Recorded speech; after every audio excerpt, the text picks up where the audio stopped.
Let us pray. Lord of all, your Son taught us that anyone who will be first must become last and be the true servant of all. Grant to those who lead our nation and local communities that spirit of service. Following the example of your Son, they may have courage to distinguish between what is popular and what is right. The openness to learn from the ideas and policies of others, and the compassion to seek, most of all, to serve those who have the least. Through Jesus Christ, our Lord. Amen. Say the Lord's Prayer. Our Father, who art in heaven, hallowed be thy name. Thy kingdom come. Thy will be done on earth as it is in heaven. Give us this day our daily bread, and forgive us our trespasses, as we forgive those that trespass against us. And lead us not into temptation, but deliver us from evil. For thine is the kingdom, the power, and the glory, forever and ever. Amen.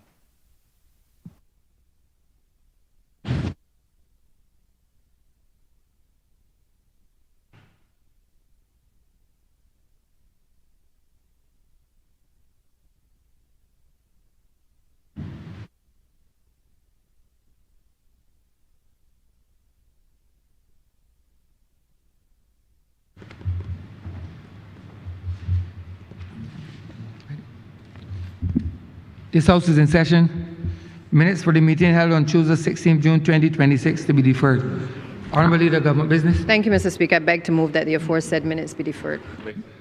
The questions that the aforementioned minutes be deferred. All those honourable members in favour, please say aye. Those against, please say no. We think the ayes have it. The aforementioned minutes are hereby deferred. Announcements by Your Honour. Messages from His Excellency the President.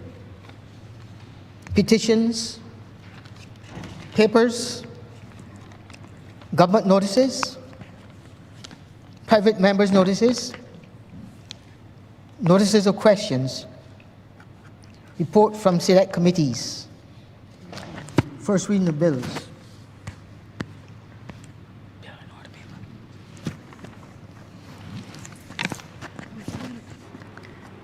Mr. Speaker, I beg to move the first reading of the Protection of Depositors Bill 2026. The question is that the aforementioned bill be read here first time. All those honourable members in favour, please say aye. Those against, please say no. We think the ayes have it. Statements by ministers.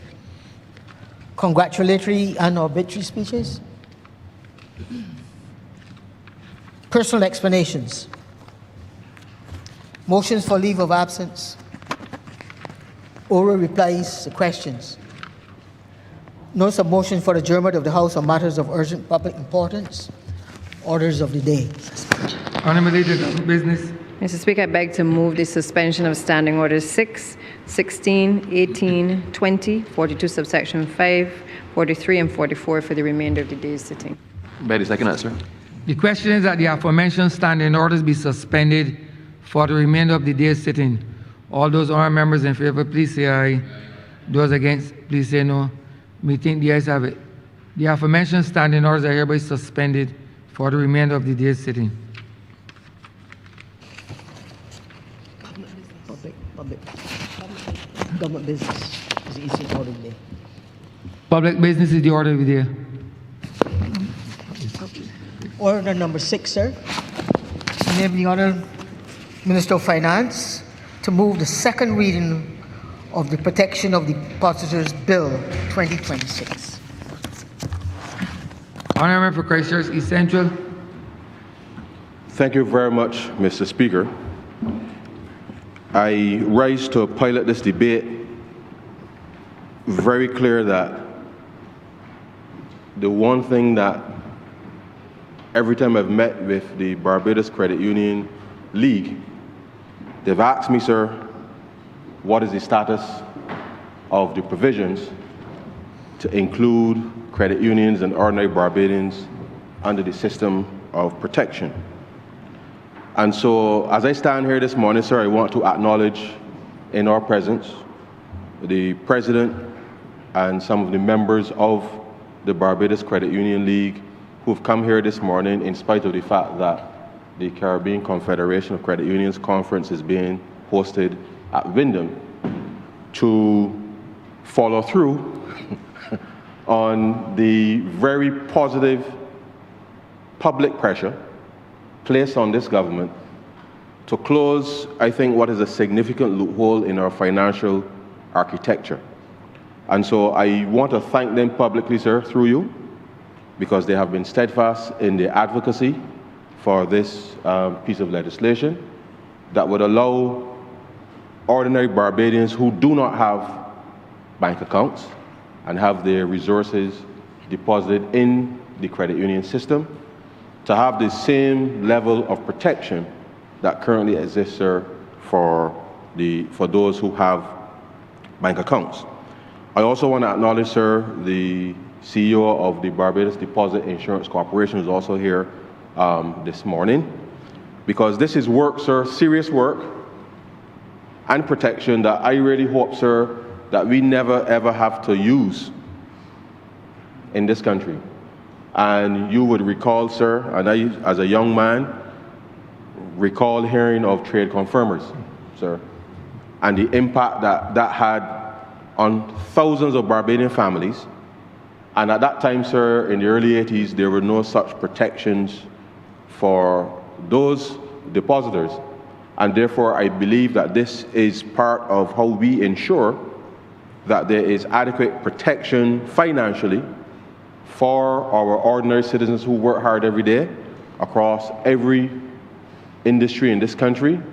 They do so honestly, sir. They work hard, and it is important that we also include them as part of this process.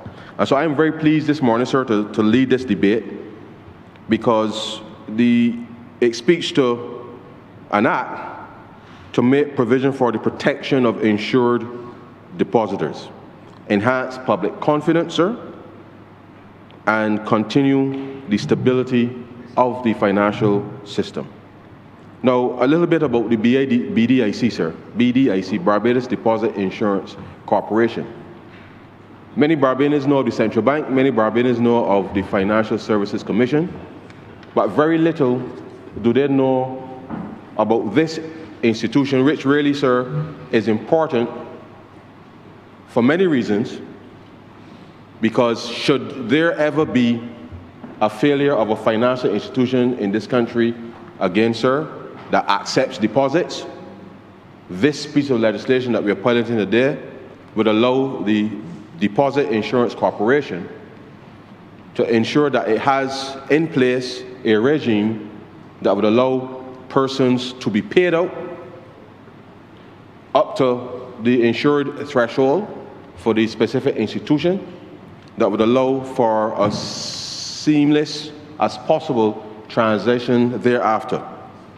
And so the BDIC, sir, coincidentally, sir, an Act of Parliament 20 years ago was laid in this house, sir, in this house. It became operational in 2007, but as I indicated, sir, only covered persons with bank accounts. And I regret, as I said, that it has taken 20 years, and I know that these last 8 years, every time I've met the league, sir, they have been on me, Minister, where are we, when we can get this protection? We've gone through a range of consultations. We've had some technical assistance by the Federal Deposit Insurance Corporation from the United States, sir, to come in and help us ensure that the business case with respect to the protection for our credit unions was solid.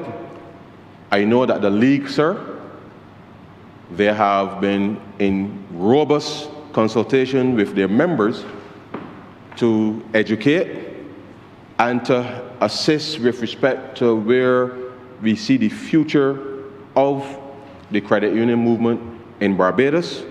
And we've already seen, as a result of those consultations, some credit unions are already starting to consolidate. And the consolidation, sir, is intended to strengthen the balance sheets of each of the credit unions because as you would appreciate, the financial ecosystem is becoming more and more dynamic, and it certainly is this government's intention to have the credit union movement play a more central role in the Barbados economic recovery and transformation, and therefore the type of dynamic management and funding arrangements that we need to put in place. And I know we can't speak of future bills, but I'm just laying out the policy intent, sir, such that at the conclusion of the work that the FSA is doing, we will anticipate that the credit unions now will be full partners in the development of Barbados and not be seen, sir, as the outside children, sir, like some might wish them to be. I pause at this point, sir, just only to raise the very simple point that when the Shamrock Credit Union was started in 1947, sir, and you and I, sir, coming from our neck of the woods, know Shamrock very well. And people know about the Roxy supermarket now, but the Shamrock, sir, as you know, was a staple in urban in urban Barbados. And at the time, when it started, sir, saving amongst black people in the country, literally, sir, the legislation, because obviously once people started to believe that this thing was possible, legislation then was passed in 1951 to bring regulation to how credit unions and how poor people, sir, should save their money. And there was a specific requirement then, sir, that meant that the credit unions had to deposit, sir, part of their savings into banks, which has remained to this day. And I think it is important to say to Barbadians that part of the reason why we have to unshackle some of these colonial vestiges is that the movement has developed leaps and bounds.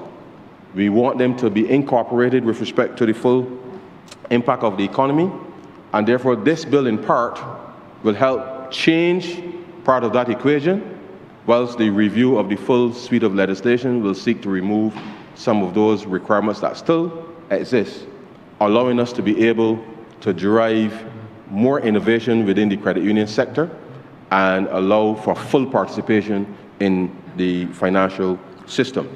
And so this bill, sir, is about protecting the savings and deposits of all Barbadians.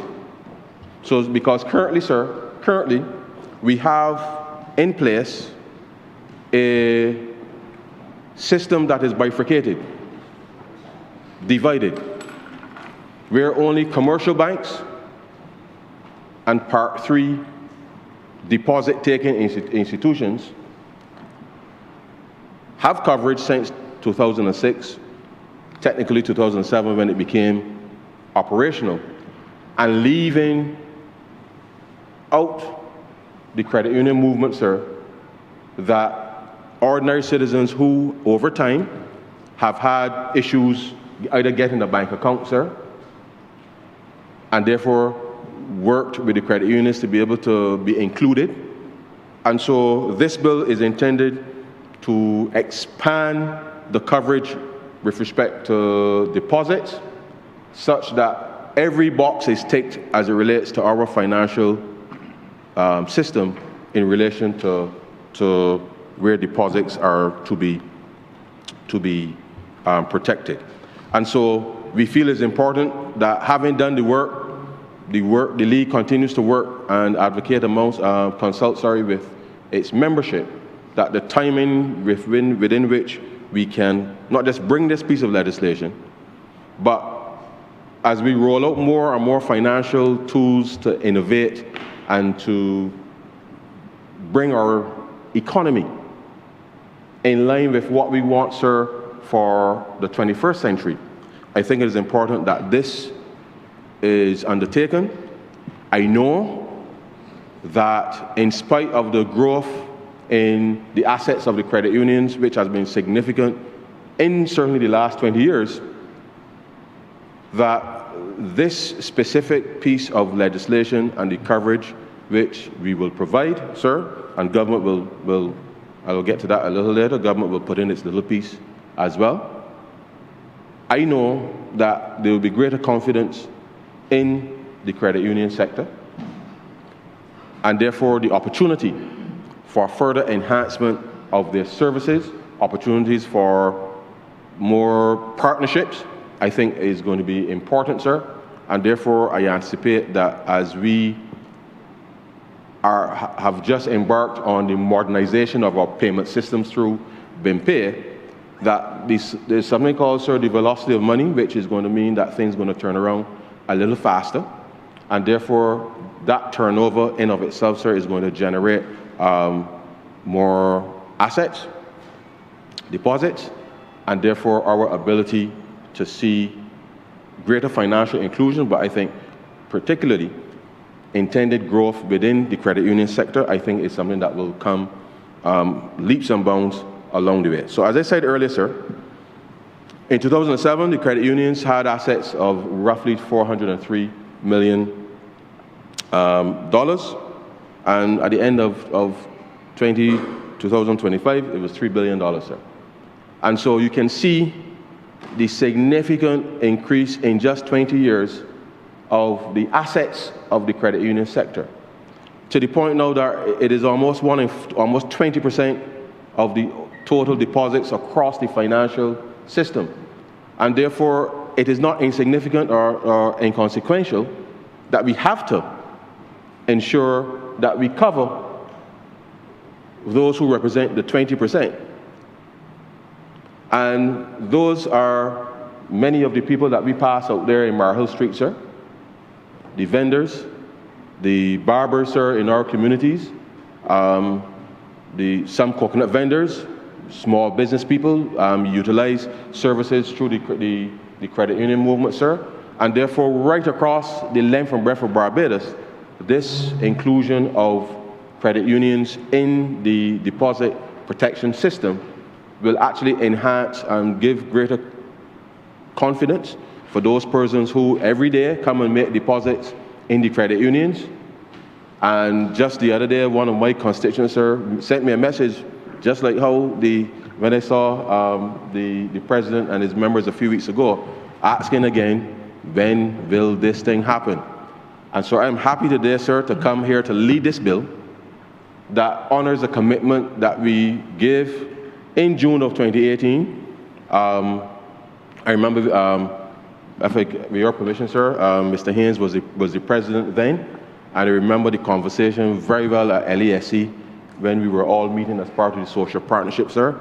And from then till now, Mr. Haynes and now Mr. Kamabat, sir, have been on me like white on rice to get it done. It's taken a little longer than we anticipated, but timing is everything, sir. Timing is everything. And so it's important for the people, and I think the League needs to be commended for its very, very strong advocacy in wanting to have this coverage, sir, in place for many of our constituents, for thousands of Barbadians, almost 220,000 members of the credit union movement, sir. And therefore, I feel proud to know that we have worked together to be able to put not just the legislation in place, and I know it has to go to the other house, sir, but that we actually have the competence and the expertise within the BDIC, the Barbados Deposit Insurance Corporation, not BIDC, sir, BDIC, so that there's no confusion between the two. We have the competence there, sir, and now we have technologies that would allow for these resolution exercises, sir, to take place. Now, sir, we have within this legislation as well, sir, made a few changes, which I think is important to highlight, because the previous legislation, sir, and the current threshold for insured savings, sir, is $25,000. That is actually written directly in the current legislation. And $25,000, sir, 20 years ago, I mean, $25,000 is still a lot of money, but it certainly was a lot of money 20 years ago. But today, as we've seen, and I know my colleagues here certainly can attest, 20 years ago when they only had $403 million in deposits, and now today they have roughly over $3 billion, they can attest that not just the rate of increase has changed, but some of the balances are quite robust, sir, in those credit unions that they have. And so we will be reviewing the threshold, but I want to make the point, sir, that internationally, we have a couple of benchmarks.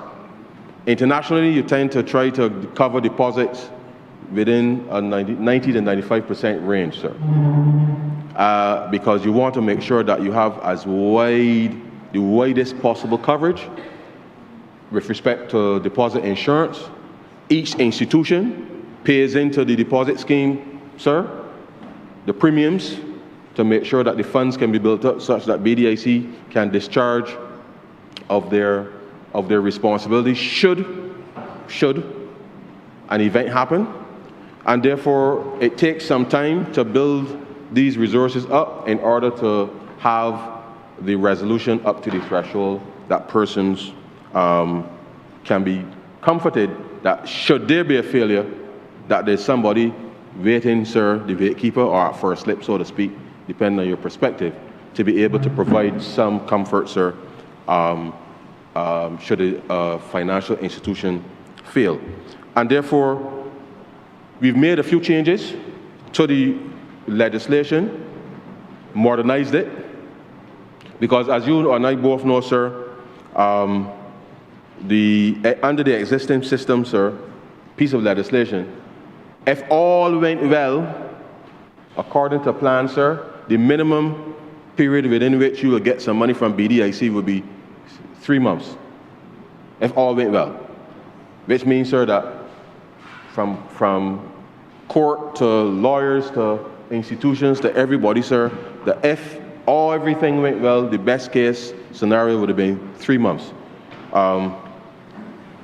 Worst case, 15 months of things got drawn out, we believe, and we feel that certainly within the context of today's economy, that certainly is not a timeline that we feel will give anybody any comfort, especially, sir, given that with the failure of CLICO, which took 10 years to resolve, sir, at this point, we could never ever entertain any institution failing, far less having a resolution process that takes 10 years, far less 3 months, far less 15 months, sir.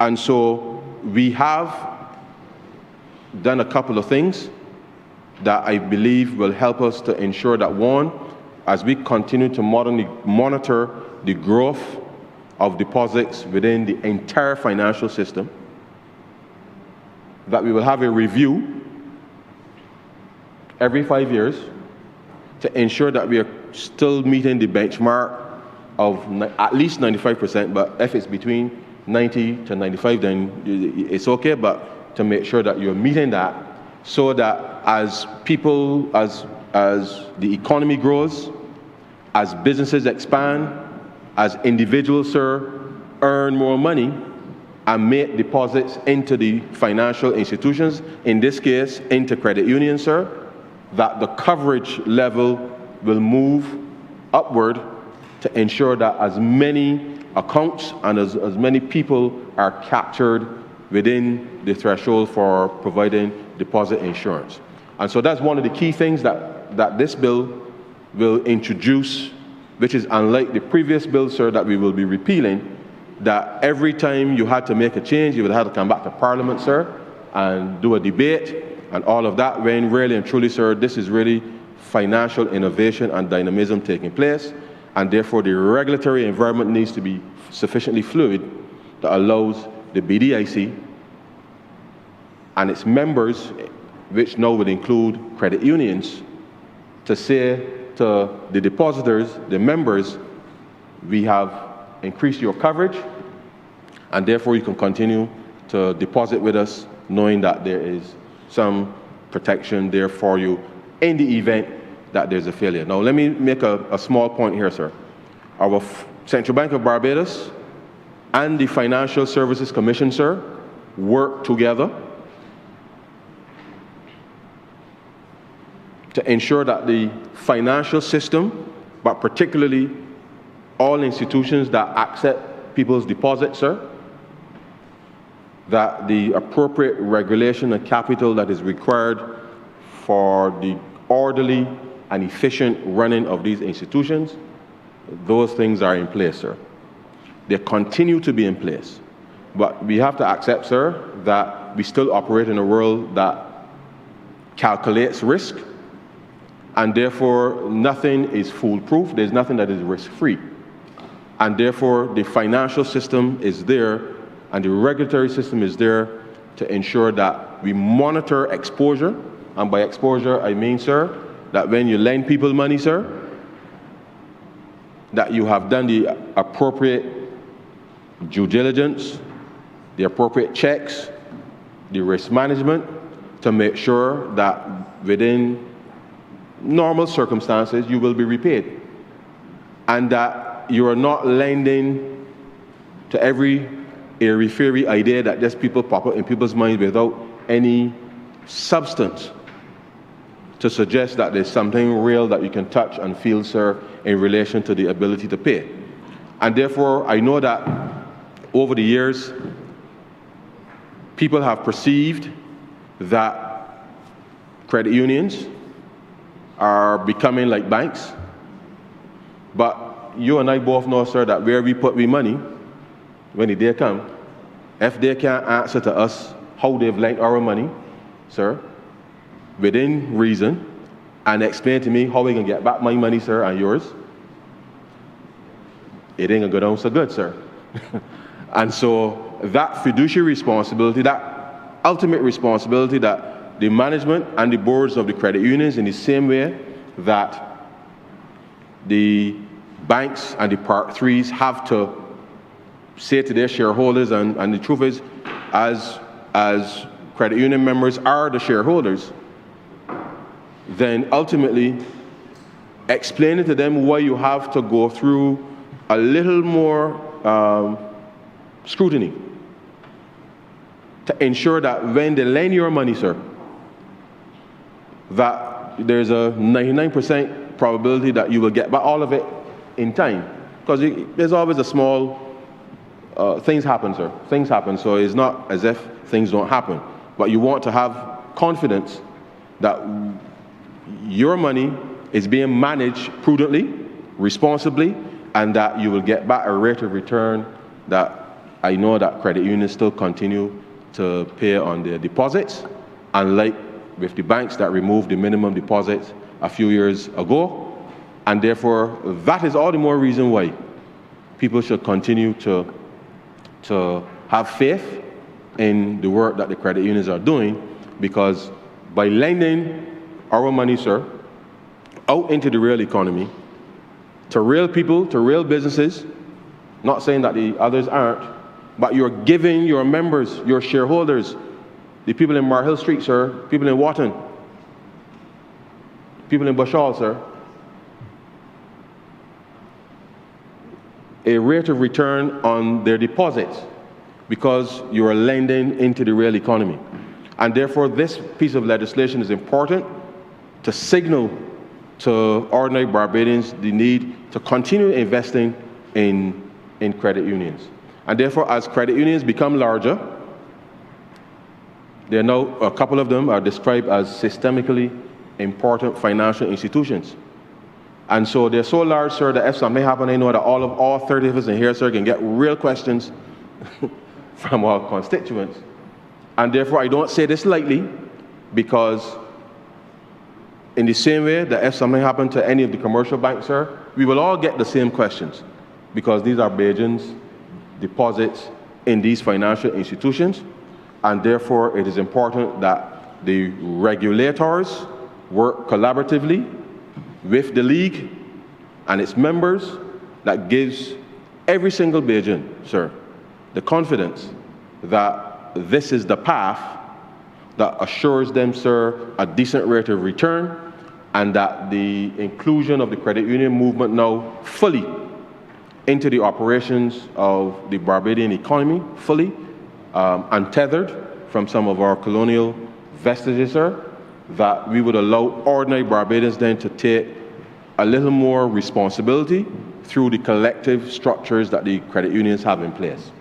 And so this bill allows for some of that, sir.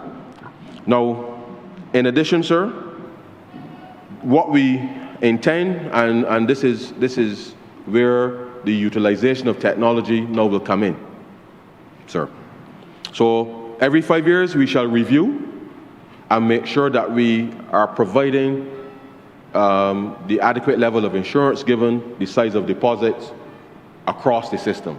Banks, Part 3s, credit unions.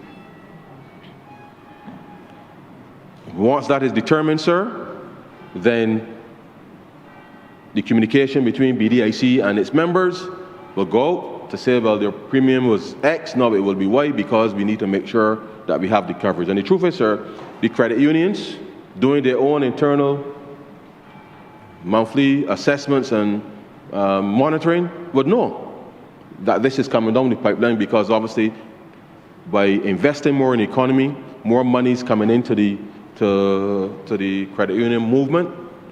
They will have the ability to track what's happening at the individual level. You and I, sir, have a joint account, and therefore our balance in the joint account, sir, whilst we will not tell the public how much we have in our joint account, the reality is that we too can be covered in there. So no matter what type of account you have and with whom you have it, sir, that will be covered. And therefore, again, it allows for further expansion and innovation within the credit union sector, because we are making provisions not just for individuals or individual businesses, but joint accounts to be covered within this legislation for credit unions. So they're no different from what exists now with the banks and the Part 3, sir, and therefore it is important that that is said. Now, having said that, sir, just to be clear, if you and I have a joint account, sir, at a particular credit union, it might just so happen, sir, that you might have put in a little more money than me. But for all intents and purposes, sir, if something was to happen to that financial institution, then it would be deemed. You know the definition of deemed, sir. You practice this all the time. It will be deemed, sir, that you and I have equal share, because the resolution authority being the BDIC, sir, unless there's some written documentation that says that you got more than me in it, sir, and that is proved, at the point of resolution, sir, it's 50-50 between me and you, sir. And I will thank you gracefully, but the reality is that unless there's some documentation in place that actually identifies the structure, it is important to recognize that, as you know, sir, we are aging society, and as people age, they tend to put one of their sons or daughters on the account with them. And these are normal things that people do with the credit unions and everybody, sir. And therefore, it is important that people appreciate and understand that that is the perspective within which any potential payout will happen. But of course, we know that responsible Barbadians who are taking care of their elderly will use those resources to take care of their relative. And so, operationally, as I said, I hope that we never have to use this piece of legislation. We continue to work with the regulators and the financial institutions to put the systems in place for monitoring that gives the public confidence about what we're doing, and therefore the financial stability assessment program that is conducted by both the central bank and the FFC continues. And as we introduce this piece of legislation now and set up the framework for the credit unions to participate, then I will expect that greater monitoring, greater digitization is going to be important, because records will matter. If you want insurance, sir, it means you've got to provide information to be covered. And therefore, participating members will be required to submit the appropriate information so that we know, sir, exactly who, and this is information submitted to the BDIC, who are the account holders, how many you have, sir. And you and I both know, sir, that there are many Barbadians that have currently accounts at multiple banks because they know that the coverage is 25,000. And if I know if you're so fortunate, sir, to be in a position, people will have a little piece of money stashed away at different institutions, sometimes different accounts within institutions, to make sure that their protection is broadened as much as possible, because at the end of the day, sir, an account holder is an account holder. And there's nothing stopping anybody from having multiple accounts with institutions. That is your purview and your right to do, sir. And therefore, I know some people do that. But the reality now is that we have a mechanism that will be in place that would allow for the automatic review every 5 years to make sure then that people don't necessarily have to be shopping around to do these things. And I anticipate, sir, that as the economy grows and our modernizing, our reforms haven't been modernized, would allow us to be able to deliver greater coverage for people. And so this is going to be critical. But one of the things that is particularly significant, sir, is we are going to change the way that the resolution authority, in this case the BDIC, takes charge if there is a failure. So in this case, because we are talking about including credit unions, if the FSC made a determination that a particular credit union is insolvent, or the central bank makes a determination that a Part 3 or a bank is insolvent and needs to be wound up, that information being communicated to the BDIC stepping in, sir, as the liquidator, the resolution authority, now allows the BDIC, using the records that were submitted to it by the member institution. Our internal policy, sir, is to make sure that now that we have bin pay and the ability to pay in real time, and people can choose whichever bank they want, or credit union for that matter, they want to act as a custodian for the digital wallet, rather than having people line up at the central bank coming down there to get checks and sign papers and all of this types of things, sir. We'll be putting the mechanism in place to ensure that the records as submitted by the member institutions up to the insured threshold, which is currently $25,000, that the BDIC will be able to pay persons within 7 days, sir, to give certainty to what clearly would be a very extraordinary set of circumstances, because I do not anticipate, sir, any financial institution failing in this country, and it is not a highly stressed environment. Because one of the things you have to protect is against contagion, sir, in the rest of the system. And the one thing that prevents a bank run, or bank runs, credit union runs, is to ensure that the people who have been aggrieved, sir, and those who have not actually been aggrieved, see that there's a resolution to stop the bleeding and the hemorrhaging quickly. And so it is our intention, with the digitization of our payment systems, that within 7 days, that the BDIC will be able to pay people based on the information that was submitted by the member institution that may have found itself in trouble, into the designated wallet that the person desires the money to be paid to. And that is important, sir, because, as I said, I believe that 3 months in the current system, if everything went well, 3 months of pandemonium and people calling on brass tacks and on all types of things, sir, in a small country, creates a certain contagion, pressure. People then start to ask, well, what is going on with my institution? What's going on with all of that, sir? And therefore, we are changing the resolution framework to pay people within 7 days.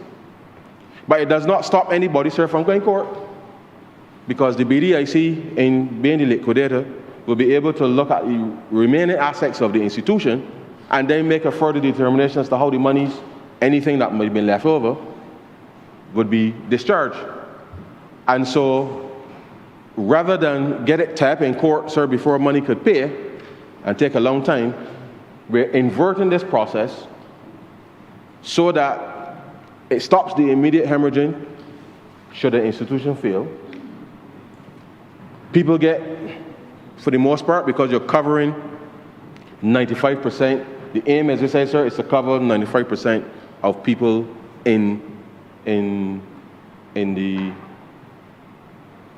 the system. And therefore, when you look at those thresholds, if you're able to cover in whole 95% of the people, then it means then that the impact financially is diminished, and therefore people can carry on with their business as normal. And that is important, sir, because I witnessed, sir, in 2008, I think it was, or early 2009, I just happened to be walking, going past to my train station in London, and I saw this line, sir, and I thought it was a line for the train station. Except that when I walked a little further, I realized it was a line for Northern Rock, sir. And when you use the imagery of seeing people line up and witnessing a bank run live and in person, sir, at that time you would appreciate that in a large economy like that, with the ripples that caused was quite significant, and that has ushered in across the United Kingdom a period of very low growth because of some lack of confidence in the system. We too witnessed it here in Barbados because of the lack of resolution with respect to CLICO from 2009 till 2019 when we came to office, sir, and therefore Barbados cannot go through anything ever like that again, because it has a significant impact on people's mental state, their confidence and trust in financial institutions, their trust in the government, sir, to find a solution, and therefore changing this modality with respect to if a financial institution finds itself in trouble and the ability to pay within 7 days is particularly important to allow for normalcy, sir, to resume as quickly as possible. And so I took the time, sir, to go through that because it is important that we understand that we cannot predict everything. But if there's one thing we must be able to give certainty to, is that if something happens, sir, that the BDIC will be able to discharge its responsibility within 7 days based on the data that is submitted by the member institution, which would allow affected members, in this case credit union members, to be able to receive up to the insured threshold from the BDIC because the member would have paid for the insurance coverage to deliver that particular relief. And so it is important, sir, that this bill pass, that the government, in the same way that in 2007, sir, the government of Barbados made a contribution of $1 million, sir, to cover as part of the initial capital for the fund that covers banks and Part 3s, that the government of Barbados, sir, is going to make its capital contribution, sir, of $1.7 million, sir, to kickstart the formation of deposit insurance, sir, for credit unions in this country, because we believe, sir, that there must be equity within the system, and whilst we are 20 years behind, that little extra is to make up for for the time, sir. But seriously, this is what the government promised we will deliver for the credit unions and their members, sir. And I am happy to be able to say that we are very much in a better fiscal position than when you first asked me in June of 2018 to deliver this, sir. And therefore, we will work with the BDIC and the Credit Union League to ensure that the continued work to further modernize and reform the credit union movement, sir, that continues. And even before this session started, sir, there were a few very strong advocates in the gallery, and I will deliver on those things requested, because it is important that the full inclusion of the credit unions and your ownership structure allows us to empower Barbadians in a way that they have not been able to be empowered in the past. Now, sir, as a consequence, we will change as a consequence of this addition, we will change the board by adding, I should say, a representative from the Financial Services Commission, so that there's definitely adequate sharing of information and surveillance at that level, sir, to ensure that we can continue the very strong work that the FSAC provides with respect to the monitoring of our financial system, sir. And to the extent that we will monitor the levels of coverage, should we be required to move faster than the 5-year period, we will do so. And therefore, it is important that as we continuously monitor what is happening within not just the credit union sector, but also on the banking side, and certainly the total financial system, sir, this is intended to make sure that the operational side of BDIC is further strengthened. Members will be required, as you do normally, submit your information through the FFC and certainly to the BDIC as you become members, so that everybody's looking at the same data. And as we modernize our systems, and I know the League has been working, as I said, sir, to make sure that there's a pooling of resources to support some of the smaller credit unions to help them digitize and get on the same platforms, that work really will continue in earnest, so that the kind of information that we will need to have, timely information, will be critical, and that the financial sector reviews that we continue to perform, sir, that the robust exchange and feedback between regulators, members, in this case member institutions, but equally, I think, as credit unions every year go and report to their members about what is happening within the institutions.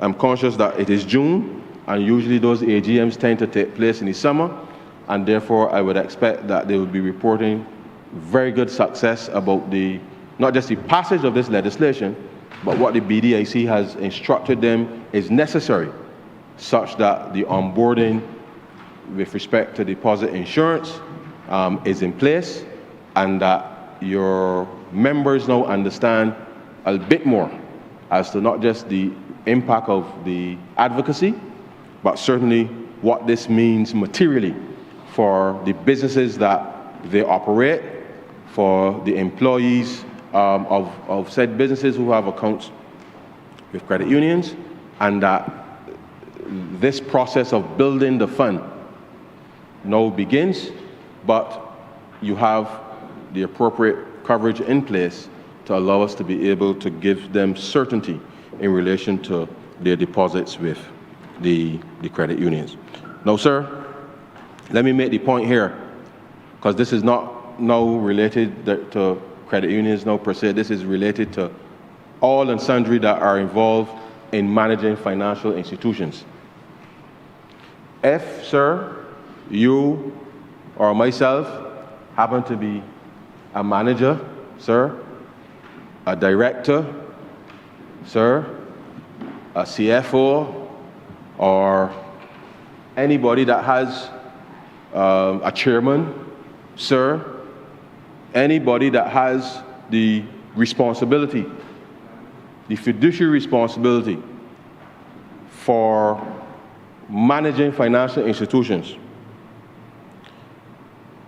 If you or I, sir, found to be negligent, and we made different decisions that were not in the interest of the financial institution, sir, and caused the financial institution to be embarrassed, such that it becomes insolvent, sir, that leads to the BDIC having to come in and do a wind-up, then any money that you or I, sir, might have in there, we can't get none of that, because we would forfeit, sir, our right to insurance, because we would have contributed directly to the failure of the institution. And as you and I both know, sir, there's still a couple of court cases. I know you're not supposed to talk about things in court, but we want to make it clear, sir, that that will not be happening in this case. So anybody could go to court.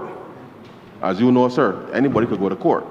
But there are provisions here to make sure that directors, senior people are in positions of responsibility. If you contribute directly to the demise of the institution, when the BDIC pays, sir, and we are, let's say, for example, sir, Parliament has a credit union, and you and I, sir, you're the speaker, I just happen to be minister, sir, and the credit union goes belly up, sir, and you and I, as people in charge of the institution, sir, it goes belly up. Any money that I got in there, sir, and any money that you have in there, we can't get anything from it, because if it is found that you and I were contributory to the negligence, then we can't get the money, sir. And I think that that's a reasonable position that most Bajans would accept, that you and I, sir, can't get our money out first and then left the rest of the people, sir, to flounder and suck salt, as we would say, sir, moving forward. And whilst, as I said, sir, you and I could go to court and let the court decide what happened, BDIC is not going to pay you and I, sir, if we were contributing to the negligence. And that is important, because public trust is key if we're going to have a stable financial institution. And as the credit unions continue to grow, and we will involve them more and more by removing some of the last few remaining colonial hurdles, that we will ensure that not just the management and directorship, but certainly the regulations around how we manage this through the central bank, FFC, and together with BDIC, allows us then to be able to drive this home, sir. And so it is important, sir, that the public appreciates that this is something that is happening in the background. The reason that most people in Barbados don't know about BDIC, sir, is because we've been able, as it relates to deposit-taking institutions, we've been able to keep a fairly tight ship so far. The government will continue to keep that ship very tight, sir, because people work hard to deposit their monies in financial institutions, and therefore it is important that we hold everybody responsible before things get to a point where there's contemplation of insolvency. And therefore, the same would apply as we bring credit unions. I mean, it already applies now, but as we bring credit unions into the insurance coverage framework, that collaboration will continue, and therefore it is critical that this be passed to allow us then to give ordinary Barbadians, as I said, sir, the confidence that they've asked, the confidence to continue to put their monies in the movement. And so this piece of legislation, sir, again, 20 years since its original passing, will repeal the existing act, sir. We will keep the existing orders that are in place, sir, to make sure as it relates to the banks and the Part 3 entities. And as we move forward, then the necessary regulations will be put in place as required with consultation with Central Bank, FFC, and the League to make sure that the appropriate onboarding of credit unions will be in place. Now, let me say, sir, at the outset that the current 25,000 threshold will cover 91% approximately of depositors in the credit unions movement as it is.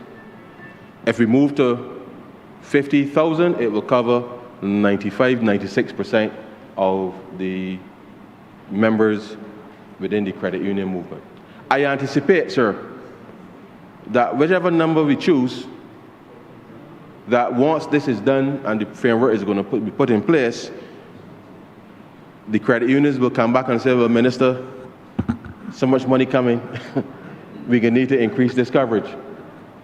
And I say that not facetiously because, as I said, the digitization and our ability to have the velocity of money move faster in the economy by of itself will generate additional deposits within the system. And as I said, as well, the growth in GDP as well as investment from outside of Barbados, I anticipate will be unlocked to be able to allow more deposits to come in to the system.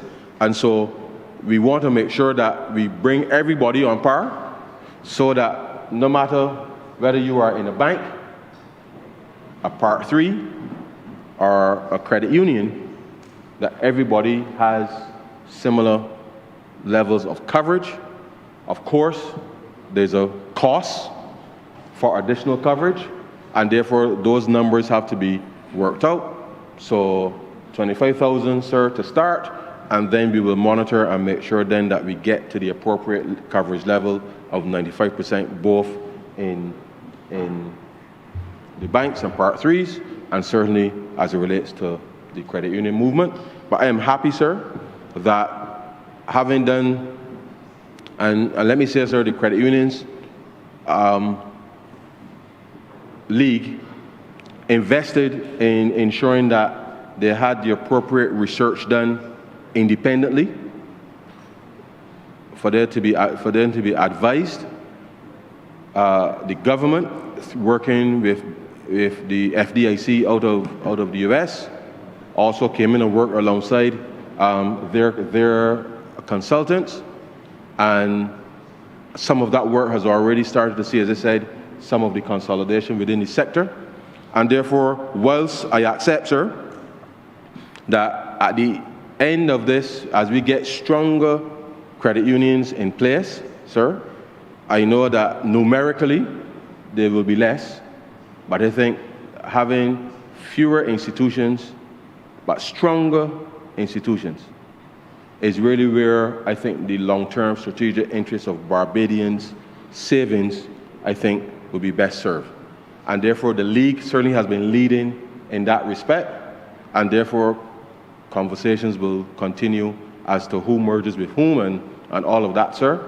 And I think that in the end, irrespective of one's perspective, the structure of any of those mergers, sir, are well within the purview of the league and the regulators to be able to determine, so that even if there are to be segregated funds within structures, that too is possible, and therefore it is not to be seen as a hurdle with respect to the future development of credit unions in Barbados.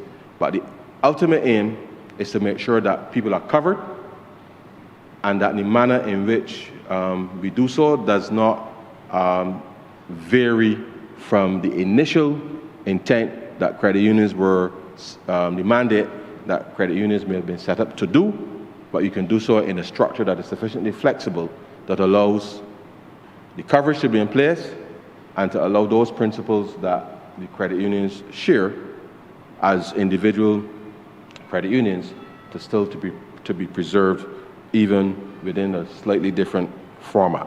And therefore, the government is very supportive of the league's leadership in this particular space, because it is really members making decisions on members' behalf. And I think that it is important to signal that, because the future, I think, of this country, and certainly across the region, as I said on Saturday, is how do we allow credit unions now to work collaboratively cross-border, given the scale of investment that exists in the region. And therefore, as I said, as we remove some of those last bits of restrictions, that we genuinely, sir, open up for strategic investment across the region, credit unions working with each other, especially given that there are assets regionally that are really public goods, but they have commercial value. And we're always subject to persons looking for a specific rate of return, and when they can't get that rate of return, they always seek an exit strategy. And therefore, credit unions as long-term partners, strategic investors across the region, that is not to say that you don't want a similar rate of return for your members, but the perspective of a credit union in terms of the cooperative spirit is different from people who are looking for equity investment and the venture capitalists and those types of people that purely looking at the absolute rate of return as opposed to what it is that's going to generate wealth within the region, to stay within the region, and in this case, in Barbados, I think we have to make sure that we open up avenues for the credit union movement in Barbados and across the region to be able to participate fully in that. And this piece of legislation would allow our credit unions to be able to have more confidence and to work with other partners, sir, to ensure that we can get this job done.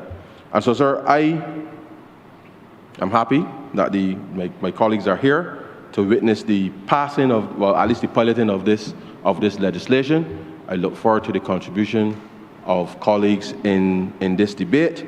But I think as one of the seminal moments in the Barbados Economic Recovery and Transformation Program, sir, I think delivery of this piece of legislation is perhaps one of the most groundbreaking with respect to how it will impact ordinary Barbadians and signaling the future for wealth generation in this country, and by allowing credit unions to have full and equal access, sir, into the financial system that allows its members, especially those who do not have bank accounts, to know that the confidence that they've placed in whichever credit union, that confidence now is well repaid, and that the longevity and stick-to-itiveness that they've demonstrated, I think, is now about to pay off.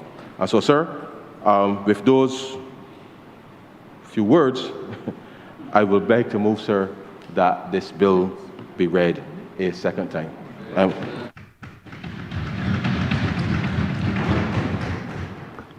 Honourable for Christchurch West. Thank you very much, Mr. Speaker, for the opportunity, the privilege to join this debate at this time. Mr. Speaker, I was actually in this honourable chamber in 2006 when, in fact, I see one other person. I was about to say I was the only person, but I looked further up this bench and I saw one other person that was also in this honourable chamber. On the other side, we forgive him, but no on this side. No on this side. That side of the bench, but this administration. And in fact, I think then Maskell, who piloted the debate actually at the time, who was also in this chamber in 2006 to see this, the Barbados Deposit Insurance Bill passed. And, Mr. Speaker, even at that time, all of us lamented that there was something missing. All of us lamented there was something missing. And I am so happy today, Mr. Speaker, to say that we have now completed what we started in 2006. And it must not be lost on us, Mr. Speaker, that it was the Barbados Labour Party in 2006 that brought the legislation, and it fell again to the Barbados Labour Party administration again to come and fix what was lost. Those 10 years of the Democratic Labour Party, those lost decade, they did nothing to help the credit union movement, but the Barbados Labour Party has come to make wrong things right for the people of Barbados. Yet again. And everybody across Barbados knows that the Barbados Labour Party handles financial matters better than any other party this country has seen. We didn't have any downgrades. In fact, we've had upgrades. We are a party that understands good fiscal and prudent management of its economy. And this is why we recognize that we had to come and fix what was left to be done for that 20% of the people of this country that were left out. But let me say something, Mr. Speaker, and let me break it down. When I think of this legislation, I think of Dolores in Sergeant's Village.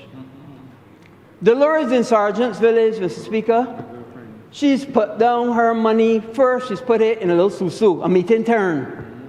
She's put the little $200. In fact, she's doing 2 meeting turns, so she could get 2 turns twice, two pulls. So she put down one throw, and then a few weeks later, she put down another throw from all the work of making the steam pudding and the sauce and the pickle and so on to be able to sell on a Saturday. And we don't sell on a Saturday, she sell at a reduced price on a Sunday because people want to get little pudding and sauce. And she put in that work in to be able to get that money. And once the meeting turn comes round, she goes to credit union XYZ and she put it down. And then the next 2 months, she go to credit union XYZ and she put it down. Because she's saving that little money for a rainy day to do little repairs on the house, to improve the cupboards in the kitchen. This legislation is to protect her.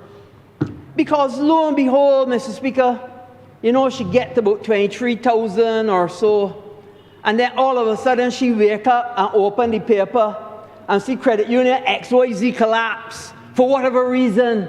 But she can be saying, oh, loss, all that work that I do. I lost all that money, all that hard-earned cash that I put there in XYZ. And look, XYZ gone and collapsed. No fault of her own. Well, through this legislation, Dolores could say, you ain't got to worry. Your money insured. And after a period of time, you're going to get back your money. And that's what this legislation is about. Protecting the small man. The man that just got the 25,000, the 20,000, the 10,000, the 5,000, whatever it is, up to 25,000. And you heard the minister very clearly. If you've got more than 25,000, make a separate account. so that you get that covered too. So that should anything happen, you might get a 50. If you're so fortunate as to get 50, you got 25,000 in one account, another 10 in another, you got full coverage. So I heard the minister. I heard the minister very clearly. And it's not only Dolores with her little account, because Mr. Speaker, they also got the baker that he fortunate enough to have a little corporate account. But corporate accounts covered as well, because it's not only the personal account that covered, because the baker, he a little higher than Dolores with her pudding and sauce. So he went and he got company, but his company covered too. And what he's smart though, he can got two accounts. He can got corporate account one in XYZ and another corporate account in, and I'm going to say COB, I'm going to say COD. I don't want to call the names. But should those credit unions, for whatever reason, collapse? Well, of course, we know if the banks collapse, you're definitely covered, because that was the legislation that we passed in 2006. And it's interesting because I remember it even as a boy going into a bank in the United States, and I saw this sticker, FDIC. And you see it on the banks in the United States. You don't see it everywhere, but you see it on some. And I asked my father, what's this FDIC? What does this FDIC mean? He says, son, that FDIC means that if I put money here, then if something happened to this bank, and you know in America, banks, a lot of things that happen to banks in America.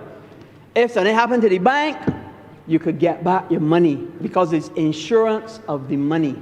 And that's what FDIC, that sticker FDIC is about. Federal Deposit Insurance Corporation, I believe that's what it's called. They have the sticker. We don't have the sticker here, I believe. I don't think we have the sticker. I think I saw a plaque up in a bank once that said it had the insurance, but they don't have the sticker on the door. But they actually have the sticker on the door. And this is an important piece of legislation, because this nullifies this two-tier system. We in Barbados ain't want like a two-tier system that only the banks got the coverage and the credit unions ain't got none. We're saying no, and I am thankful and happy that today the Barbados Labour Party yet again has come and said, no, this is wrong, we need to improve things, and we need to get that coverage for everybody across the board. Important. Another aspect that I really like in the legislation as well, Mr. Speaker, which is different from what it was before, and something that we see in all legislation. Whenever you put dollar value in legislation, it's never appropriate legislation. That's the truth. And we all know it. Because dollar value over inflation, over time, the value of the money decreases. So therefore, in this legislation, when you have an opportunity every 3 years to come and review the levels that you set at, it is important.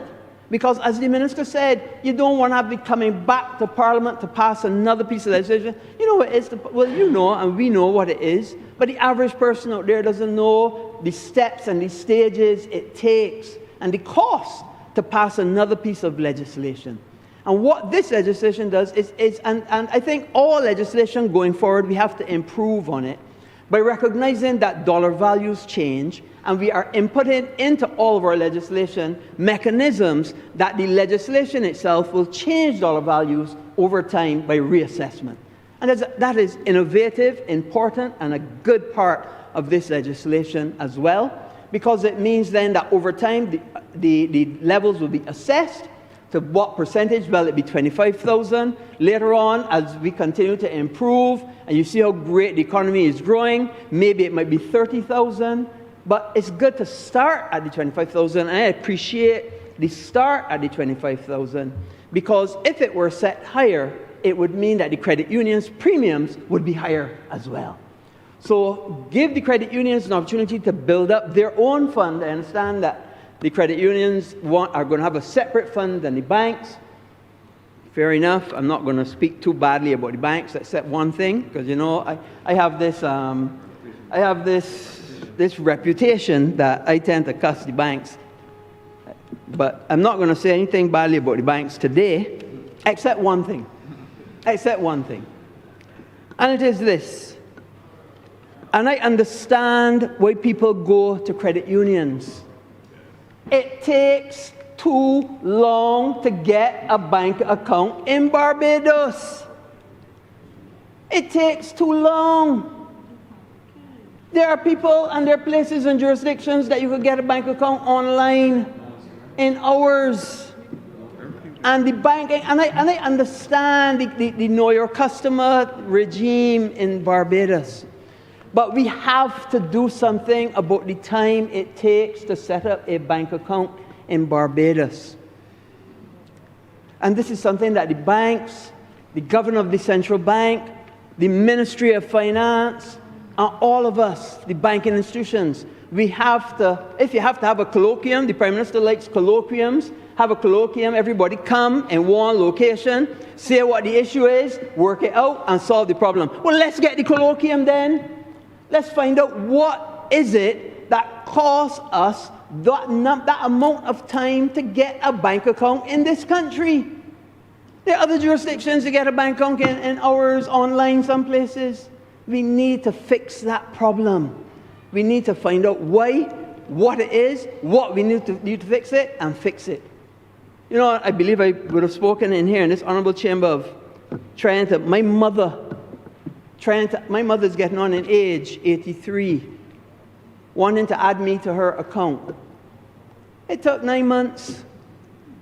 It took 9 months for my mother to add me to her account. And bear in mind, I also have an account at the same bank. I have banked at the same bank from the time I was 8 years old. My mother has banked at the same bank all of her life, maybe, I don't know, 40 years, 50 years, 60 years or more. So they know me as a customer. They know my mother as a customer. All I was asking that particular institution to do, my mother was asking, is to add my name to her account, the joint account, the same joint account that the minister was talking about between you and him, to make a joint account between myself and her. It took months and months, months and months. And it's only because I was able to pick up the phone and call somebody I know in the bank that I was able to get it done. But what if I was just the average person that don't know somebody to call to get it done? And I told that person in the bank institution, this is not right. It's not right. Because imagine, and I understand, and I know the banks understand, why an elderly parent will want to add a child to their account. Because things happen. Things happen. My stepfather on the other side, he didn't have anybody added to his account. He passed away. The bank says, well, the only thing that we can help you with is paying the death fees. And other than that, that money got to stay in there till y'all can get letters of administration. And then you know how long it is. But these days, I understand it's 11 months for letters of administration. I hope we can improve that too. I hope, some lawyers here telling me it's more than 11. But letters of administration to get the access to the same bank account, that's another thing we got to fix in this country. You know, we came to office to fix problems. We got a former Prime Minister used to say, face it and fix it. So let's identify the problem, let's face it, and let's fix it. With this legislation, it's fixing one of those problems. No more two-tier system. The Lorries and the Baker, their deposits will be covered should anything happen to the financial institutions. And I agree with the Minister. Our financial institutions are heavily regulated. We've suffered the consequences of seeing what wasn't a bank or wasn't a credit union, but a collapse nonetheless.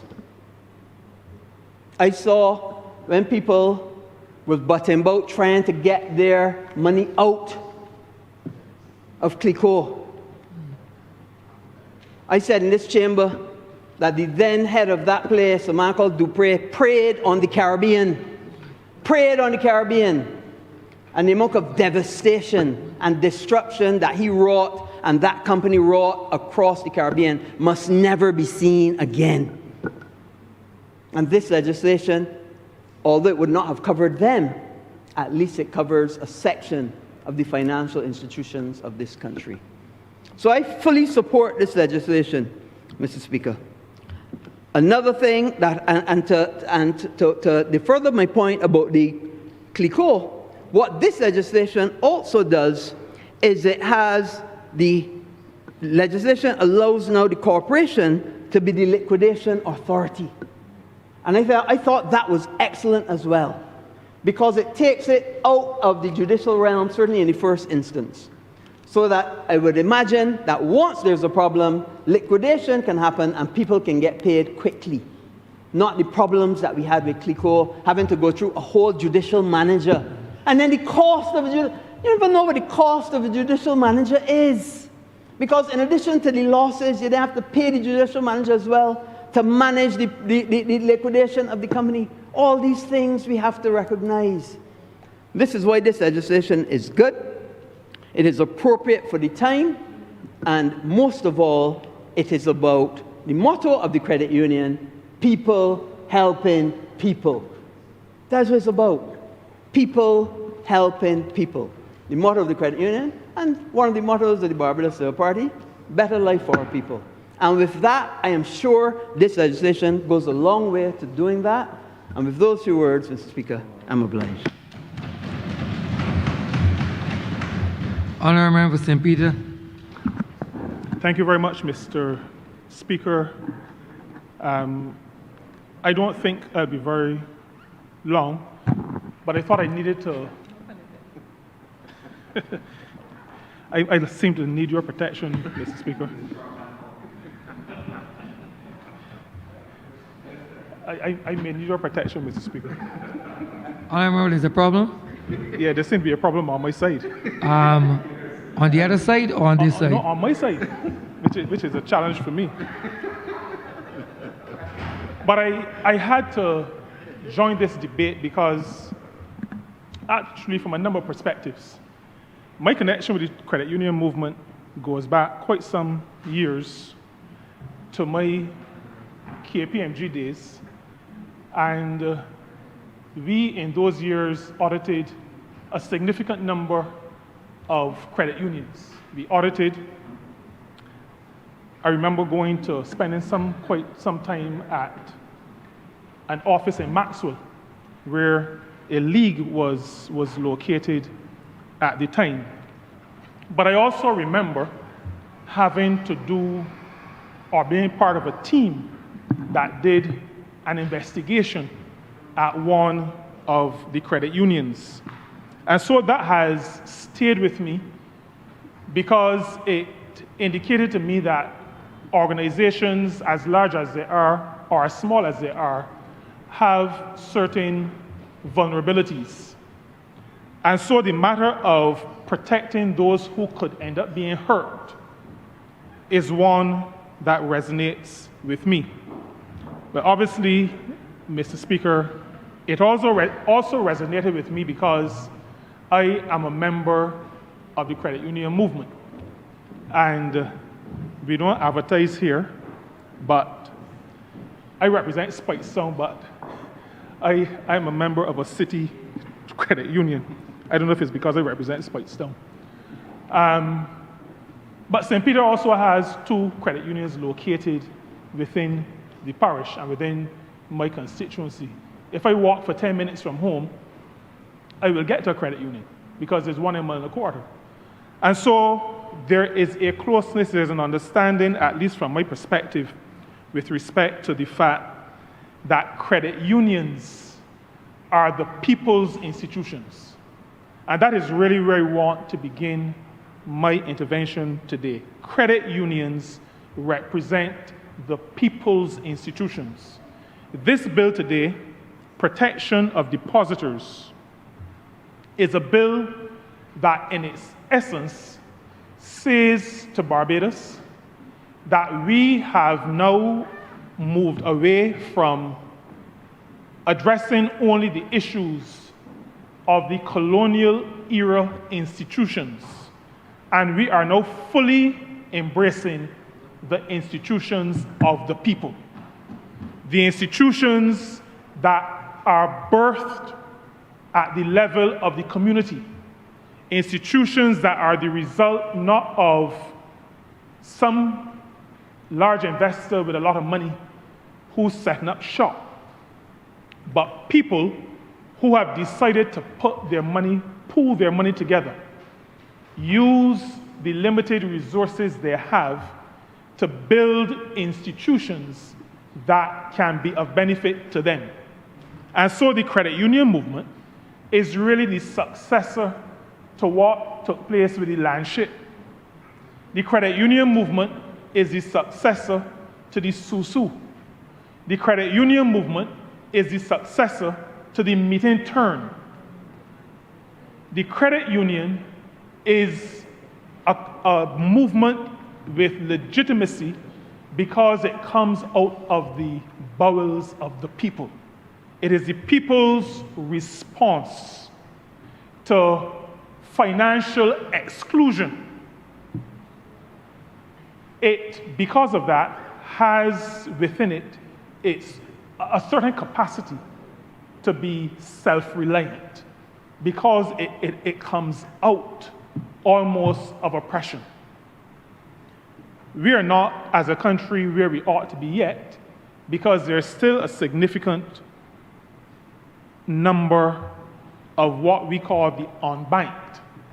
And I hope that at some point the language can change from unbanked to something else, because unbanked still leaves us in the colonial era. So we are still in the era, and I can call the name only because it is not here anymore, in the Barclays era. So there was a time when, outside of the SUSU or the meeting turn, the only financial institution was Barclays. We are now at the point where the people's institutions are not the poor cousins, but are now elevated to equality or to a certain level of equality with what we refer to as the traditional institutions. In this case, the traditional financial institutions. Now, I have always, as a member of parliament, and as a member of parliament representing the constituency for the Barbados Labour Party, to remind the public, Mr. Speaker, and to remind the House that it was the Barbados Labour Party under the late James Tom Adams, former member for St. Thomas, who in the late 1970s into the 1980s was able to craft policy that saw an exponential development in the credit union movement in this country. It was the Barbados Labour Party in government in a previous era that saw significant growth in the sector, in the credit union sector. It was the Barbados Labour Party in government through its policies that said to those who we sometimes refer to as ordinary people that these institutions are credible institutions. Now, I've said just now that they are the people's institutions, so they come with their own credibility. But sometimes it is important for officialdom to give that stamp of approval. That stamp of approval that says to people, yes, I understand that these institutions are good, credible, sustainable institutions, but I feel a little better recognizing that the organs of the state also understand that these are credible institutions. And so, Mr. Speaker, the matter of the state being able to say to the country, being able to say to the people that these institutions are institutions that we have, that we see as credible, and that we will supply some element of backative, as we will say, to. This bill is another step in that same direction, because offering protection to depositors in these institutions is another step in saying to those depositors, those owners of these institutions, the state sees you The state understands that these are credible institutions, and the state is prepared to put systems in place that will further protect your investments in your institutions. Now, any sector, Mr. Speaker, that has 200,000 members is a significant institution. When you are in a country that is less than 300,000 souls, and such a significant number, I think that was the number that the Honourable Member for Christchurch East Central shared this morning. With such a large membership base, it is incumbent upon a government to make sure that there are protections in place for those such a large number of persons. Now, you will be familiar with me having a certain love. I don't want to use the word affinity because that's the name of a credit union. So I say a certain love, even though it is a credit union that has a branch in St. Peter. So maybe I should be promoting it. But I have a certain love for protection. And I talk about protection and production quite often in this place. The Honourable Member for St. Michael South Central helped me to spawn that thought. But the protection that this bill offers is something that is necessary. The Honourable Member spoke about timing. I don't use statements like that to justify tardiness. And I feel that we have been tardy. But I do believe that it is better late than never. And so I throw my full support behind this bill that will protect the hard-earned savings of ordinary people, whether they're in Boscobel, Batalis, Black Bess, wherever in St. Peter they are. I am happy for legislation that will protect those persons. Now,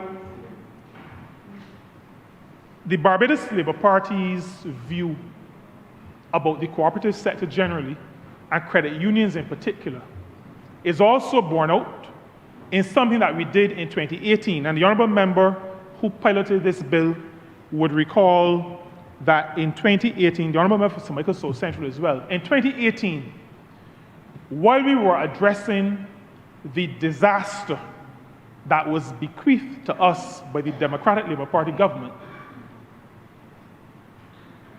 we recognized that a significant amount of the discussion would center around financial matters. And we made a decision in the social partnership that we could not address the matter of righting the wrongs of the Democratic Labour Party, of addressing the serious financial challenges that we had at the time, without having the credit union movement at the table.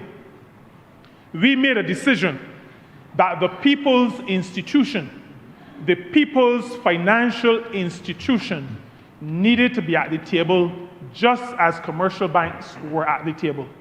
And so in 2018, we invited the credit union movement to be a part of the social partnership, part of the discussion of matters, financial, economic matters that impacted on people. And that was another step in saying to Barbados, saying to the movement, but saying to the wider Barbados, that we are a party that recognizes the validity of people's institutions. We are not the party that feels that only business people and businesses should be at the table. But we also understand that the institutions that are spawned, that are created by the people of the country are valid enough, substantial enough, important enough to be at the table when important matters of national development, as a matter of fact, national survival, are on the table. And so the social partnership was expanded to include the credit union movement. Now, I wanted to join this debate because I heard the Honourable Member for Christchurch West talking about having 25,000 in a lot of different accounts. The people I represent are not those kinds of people. But I went to school with him. I know that those people exist. I know that those people exist. They do. I don't have a lot of them in St. Peter. I know that's fortunate or unfortunate. But I joined this debate because the significant number of people in St. Peter who have 2,000, 5,000, 10,000, who've saved up. There are some parents who have 15, 20,000 who are hoping to be able to help their children to get a start. This bill now speaks directly to them. It speaks directly to them, Mr. Speaker, because before this, as a matter of fact, this only comes into effect after it is passed in the other place and proclaimed. But today, as we speak, the lady in Ben Hill who has $5,000 at Public Workers in Mullinar Quarter, if something happens, that $5,000 is lost. And the reason why it would be lost is because the credit union has its accounts with the commercial banks.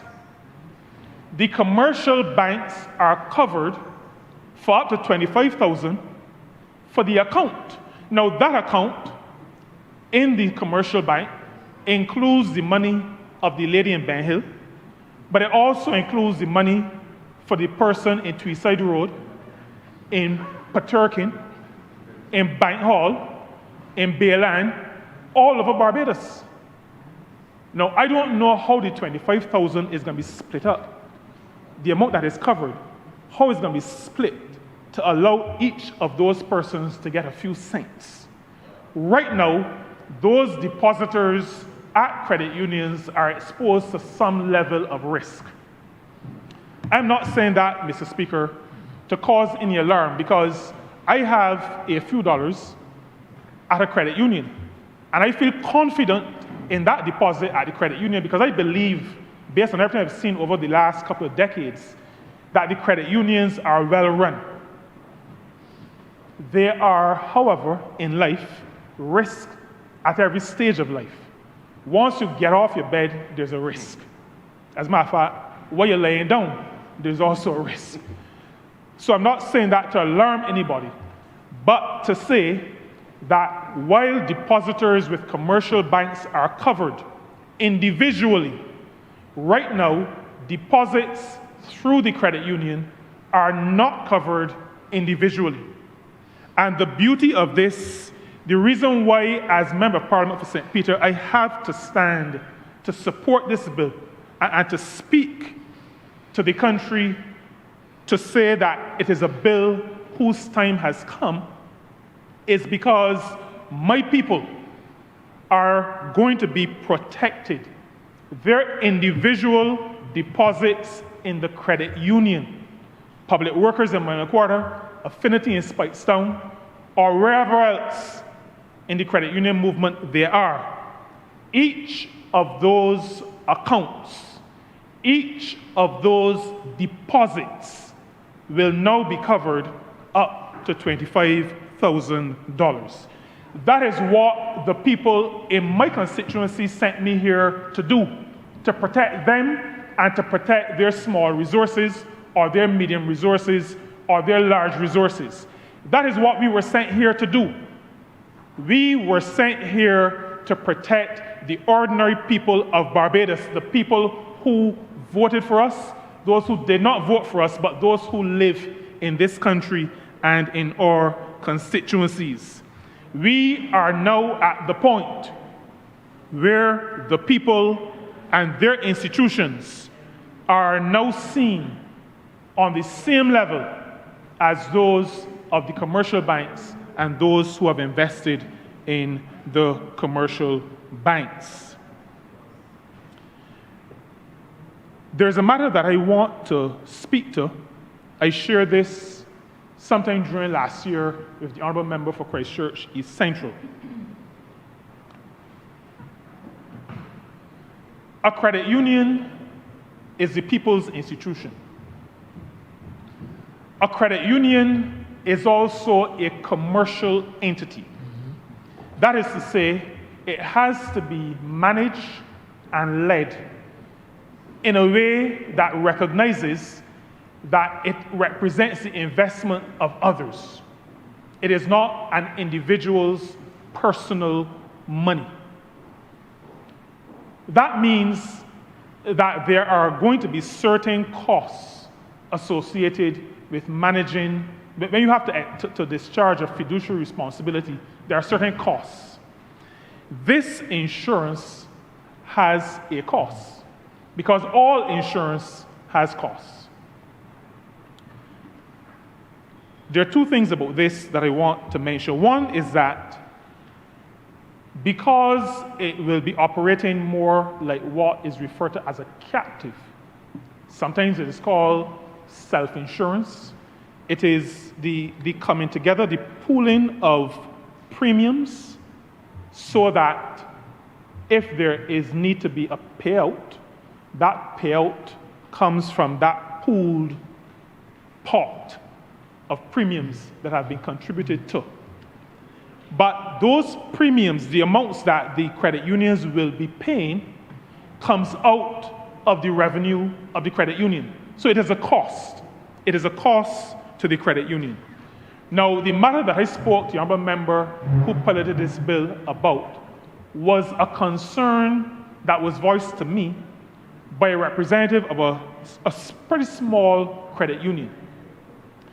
There was, and I believe there still is, a view that this bill and the matter of premiums, the cost of making sure that there's coverage, will disadvantage some of the smaller credit unions.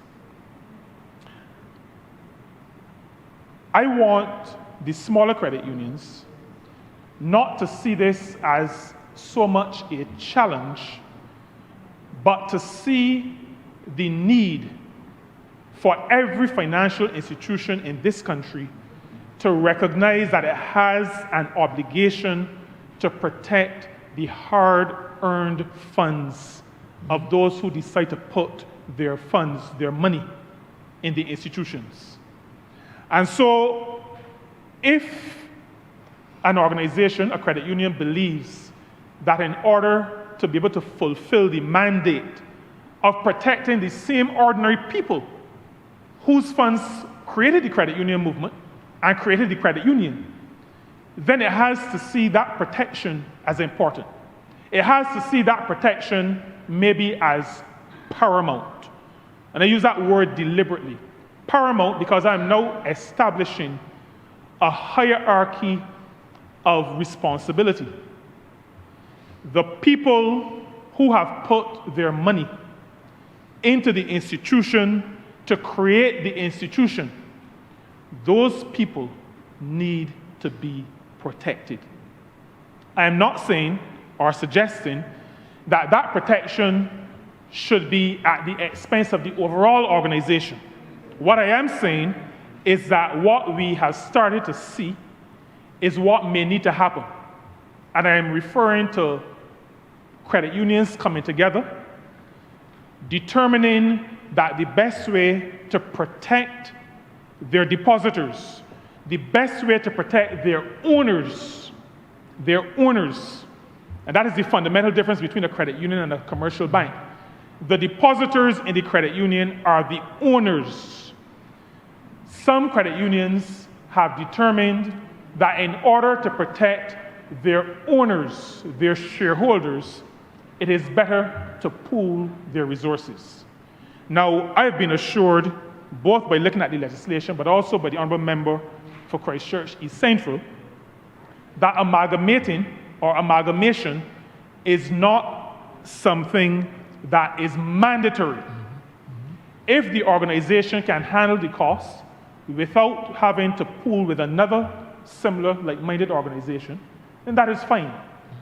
I am raising this matter simply to say to the credit union movement, large and small credit unions, that we need to recognize that this is about protecting the shareholders, the owners, the ordinary people of this country who have put their faith in the organization and who have put their money where their mouths are. And on that matter, Mr. Speaker, government has also, or will also, be putting its money, which is also the people's money, where its mouth is at.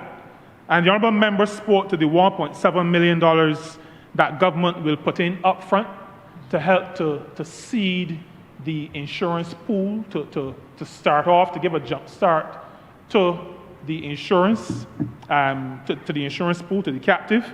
And so I believe that this investment recognizes, but not recognizes, this investment says to the people, or is another way of saying to the people of this country that we understand the role of the credit union movement, we recognize its importance, and we are prepared to allocate resources to make sure that the people of this country are protected.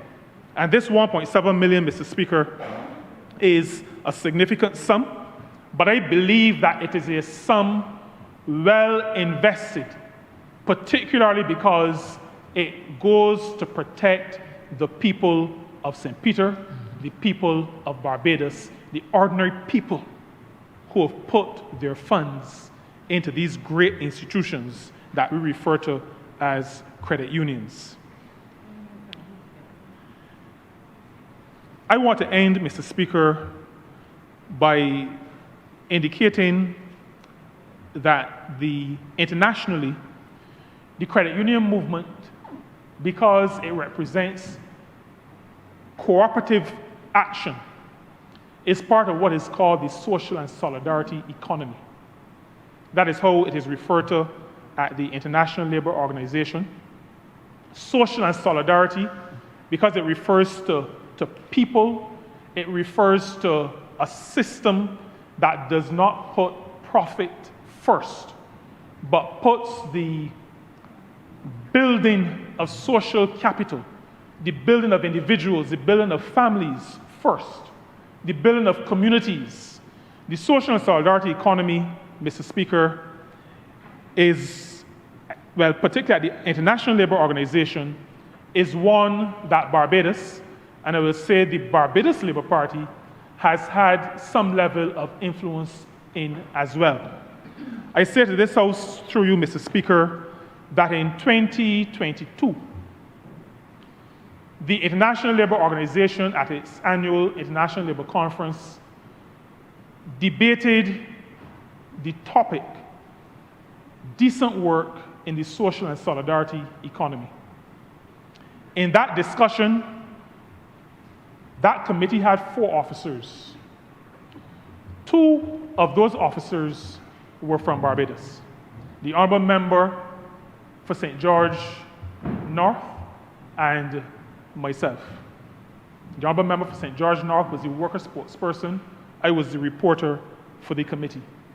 That committee, Mr. Speaker, came up with a definition for the social and solidarity economy.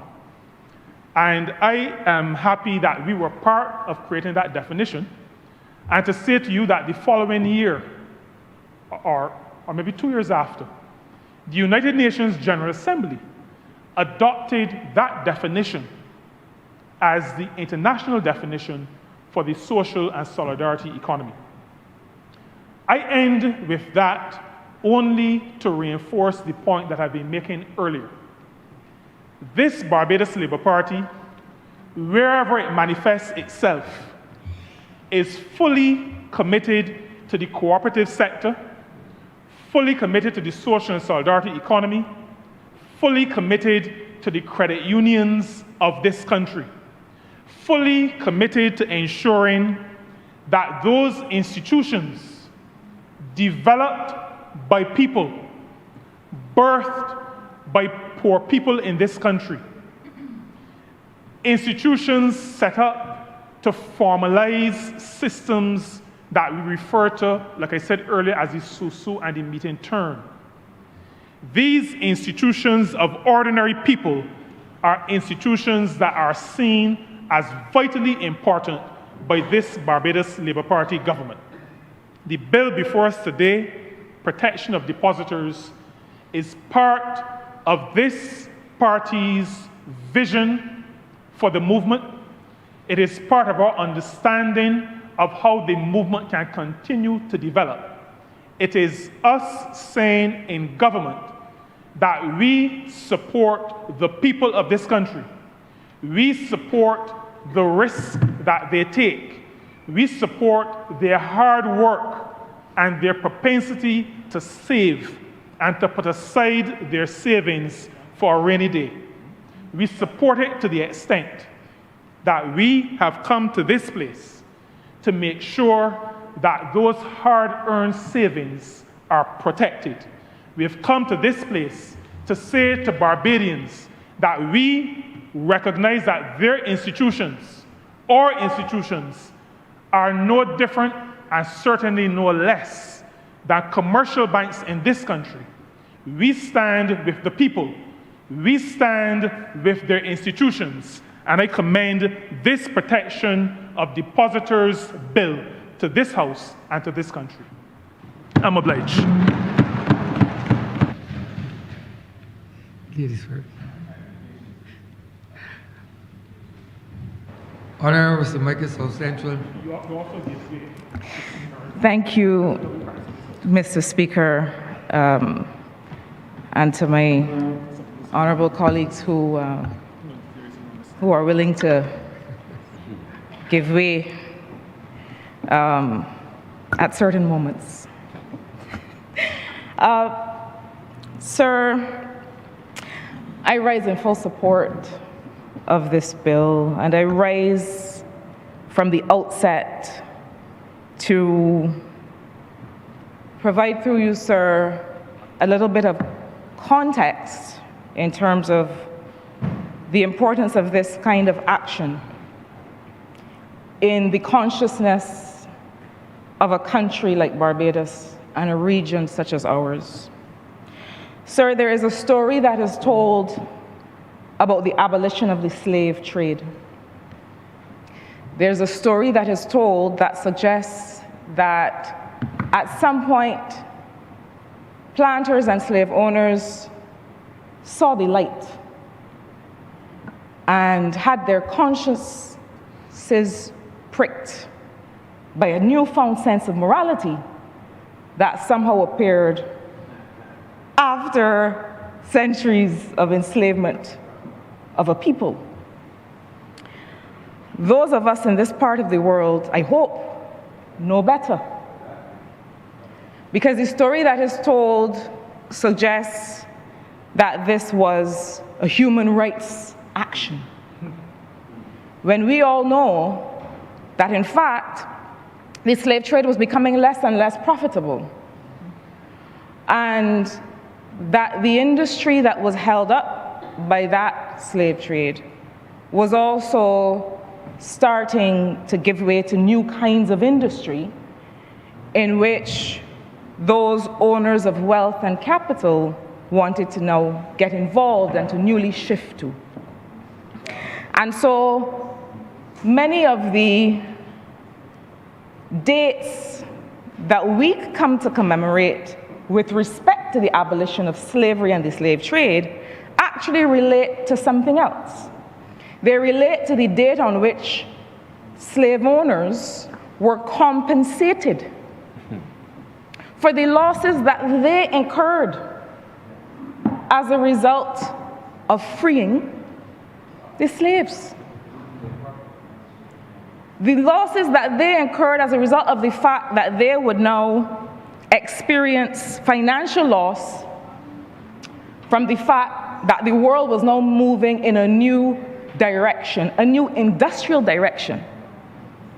So if there are any young people who whose history books might still be telling the incorrect story, let the record reflect in this honourable chamber that that is not at all the reason. It was not a human rights argument. It was a financial argument. And so the planters, the slave owners, were compensated at that time. And so when you hear the discussion about reparations, bound up in that is the fact that, in fact, those who suffered most from the slave trade, slaves and their descendants, were never considered losers in this, were never considered for compensation. Those who really stood least to be able to recover were never even considered human enough to be compensated. Sir, a few decades ago, when the World Trade Organization brought new rulings in the agriculture sector, that meant that many of the banana farmers, in particular in the Windward Islands, in this region, would see huge losses because their crops were now less protected, less valued, and were not able to fetch the price on global markets that they had previously been able to fetch. And when you couple that with the fact that many of their lands were undergoing a certain level of degradation, the farms were producing lower yields, when compensation was discussed, guess what? Again, it was compensation to the owners of farms. And of course, we wanted those owners of farms in the Caribbean to see compensation. But the workers on those farms, who had spent their entire lives, in some cases, working there and making those farms profitable, who themselves had some level of minor investment and a stake in the success of those farms, were not included in the compensatory regime. And so, sir, I start there to indicate that we have in this region a history of compensating the big people. We have in this region a history of acknowledging a certain kind of ownership, a certain provenance of ownership, ownership that comes from a certain place in the world, and ownership that looks a certain way. And we have not often considered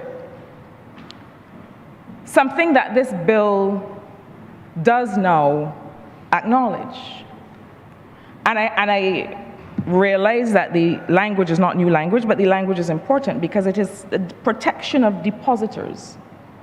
It is a protection of the people newly, by including the credit union system, that are losing the most and can least afford to lose what they stand to lose. It is now an indication of whom these kinds of regimes really need to target. And again, I feel as if Barbados, from this little place in this small region, is showing the world what it really looks like to build a financial system that protects people. It is not the first time in the last 8 years that we've had to show the world how to improve and strengthen financial systems, and it is a conversation that we continue to have. But such is the significance, sir, of this legislation. And as others have said before me, it serves to ensure that people with deposits of up to $25,000 in this instance, and by order that number may vary in the future, that those people are protected and that their savings and the goals of those savings, more importantly, are similarly protected. But sir, every time we come to this place, and often the member for Christchurch East Central is the one bringing financial legislation, And it sometimes sounds or seems like a new conversation, but it is not. And sir, since 2018, we worked as part of an economic team, he and I, along with the Prime Minister and other colleagues, to systematically take step by step, first, to put our own house in order, not just in terms of the quantum of resources available for the protection of the country and getting the foreign reserves back in shape, but also the systems. And so I always say that you are doing nothing if you do not leave, whenever you leave, strengthen systems. And so there were steps that we had to take through the Central Bank Act, and I'll come to that in a moment. There are steps that we had to take through the Financial Management and Audit Act. And now, having made sure that we, in some ways, make sure that our own house is in order with respect to public financial management, that we are also making sure that we partner with stakeholders that make up the financial system in this country to be able to strengthen that system. So whether it is through the Financial Management and Audit Act, which strengthens the governance of public finance, whether it is through the Financial Institutions Act, and I mention these things because sometimes we think that a single piece of legislation is meant to cover everything. But this, as I like to repeat, is part of a whole and is part of a system.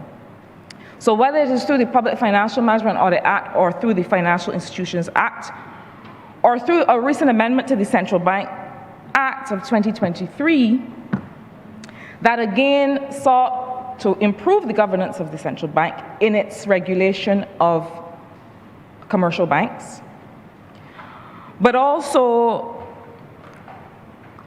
made sure that it could take the necessary action that would be required for the Barbados Deposit Insurance Corporation to be able to meet its obligations under the Deposit Insurance Act. And those actions would be things like being able to lend to the corporation in times of a crisis, in times when the corporation referenced under the legislation before us that is responsible for the protection of depositors, to make sure that the corporation would be in a position to meet whatever obligations it would need to meet in a case where one of its institutions requires that kind of assistance. So to make more liquid, to provide cash so that the corporation can cover its obligations, the kinds of obligations that we're talking about here. And previously, that would have protected only people that are banking in commercial banks. Now, this allows for the extension of that coverage to those of us that are also clients of members of credit unions. Sir, I have the honor of having in St. Michael South Central one of the headquarters of one of the larger credit unions. They are a very good neighbor. But what strikes me whenever I go into the credit union is the extent to which people depend, and I will say to you that often you see among the people who have taken their ticket and are waiting to be seen, you see the sense of urgency for whatever is the matter that they're coming to resolve. You see the extent to which a yes or a no is going to mean everything on that day. And so when we talk about credit unions in Barbados, and when we talk about the $3 billion in deposits, that is not a small number, that they are holding and that they are, of which they're the stewards, we are talking about a very significant movement in this country. But significant not just because they hold certain very important decisions for working class communities and others in their hands, but important to to the wellness of the financial sector, and the Honourable Member for Christchurch East Central talked about the issue of contagion in markets as small as these. The extent to which a whisper or a word or a suggestion of failure can sometimes be enough for a system to start to fail. It is the most amazing thing to observe. I had the honor of serving on an expert advisory panel when the economies of Cyprus and Greece had their collapse. And doing that work in real time every day, you see how a single email that uses one word and not another, that says large failure versus, you see how quickly this thing can spread. And so in a region like this, first of all, in a country like this, and you know, I think the role of the Financial Services Commission and the extent to which they themselves are able to strengthen their own governance for supervision is going to become important. Because it becomes critical to all of us as actors in this system to make sure that we are closely managing the health of each of our financial institutions, sometimes institution by institution, case by case, because if there is ever a suggestion that there is a problem, then we know that this is a domino effect that can sometimes take hold, whether there is a problem or not. But sir, the credit union movement is also important to us as a tool and as an engine of economic enfranchisement in this country. And we have long had conversations with the sector about the fact that credit unions are perhaps better placed than commercial banks in some cases to be able to offer the kinds of instruments, to develop and offer the kinds of instruments to everyday Barbadians that we find that commercial banks are quite averse to. And I know that we've been in this conversation for some time, and whether it is how we approach the availability of mortgages for affordable housing, or it is how we approach setting up vehicles through which Barbadians can invest in companies or in projects for our own development. We have for some time, for example, talked about a project like a desalination plant. That is a development investment so that at once you are able to invest in something for which you and the country will see the immediate benefits in the way of increased and improved water supply in certain parts of the country. The bottom line is that, and I say, sir, all the time, and I believe the same is true for the member for Christchurch East Central, I certainly did not come to political service to preside over the consolidation of wealth among those who already have it. That would have happened without me. That would have happened without the member for Christchurch East Central. And whether it's Bank Hall or Haggett Hall, that's not why we came to do this work. We came to do this work so that people can move from a wage-based existence to an ownership-based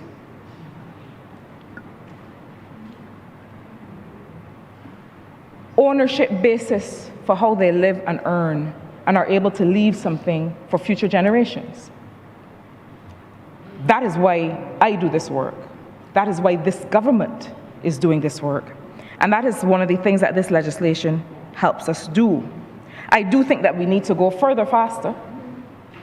And I say that to myself, as well as to the member for Christchurch East Central, and to the members from the credit union, to be able to actually establish these instruments and to be able to say, look, yes, you can come through this credit union and invest in this project, whether it is a hotel, whether it's a desalination plant, whether it is another area that is going to help us deal with the effects of the reality of living in this climate vulnerable region, whatever it is, that we have to move further and faster to make economic enfranchisement real. And I don't say that to anybody but us.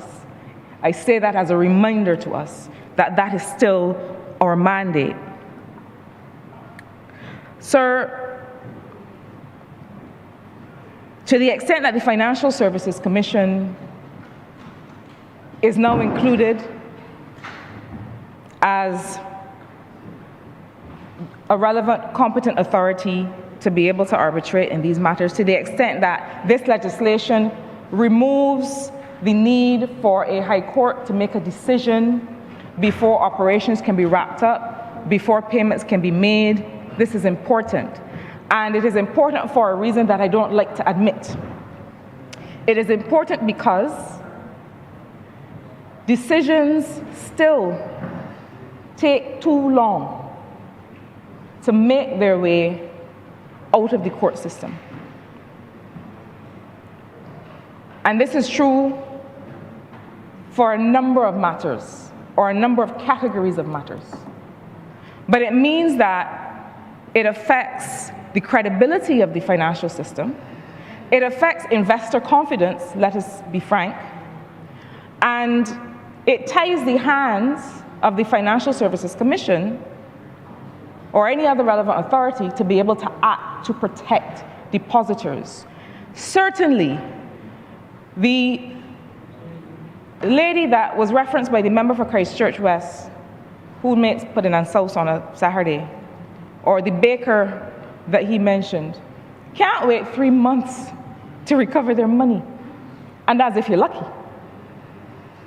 Because the truth is that we know of matters, and sir, I know you know of matters, that for years have languished, and we have not seen a decision.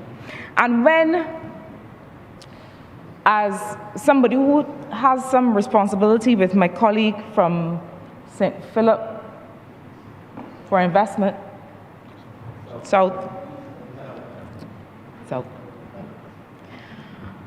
who has some interest in and responsibility for working with him in the investment space, this is one of the things that we hear.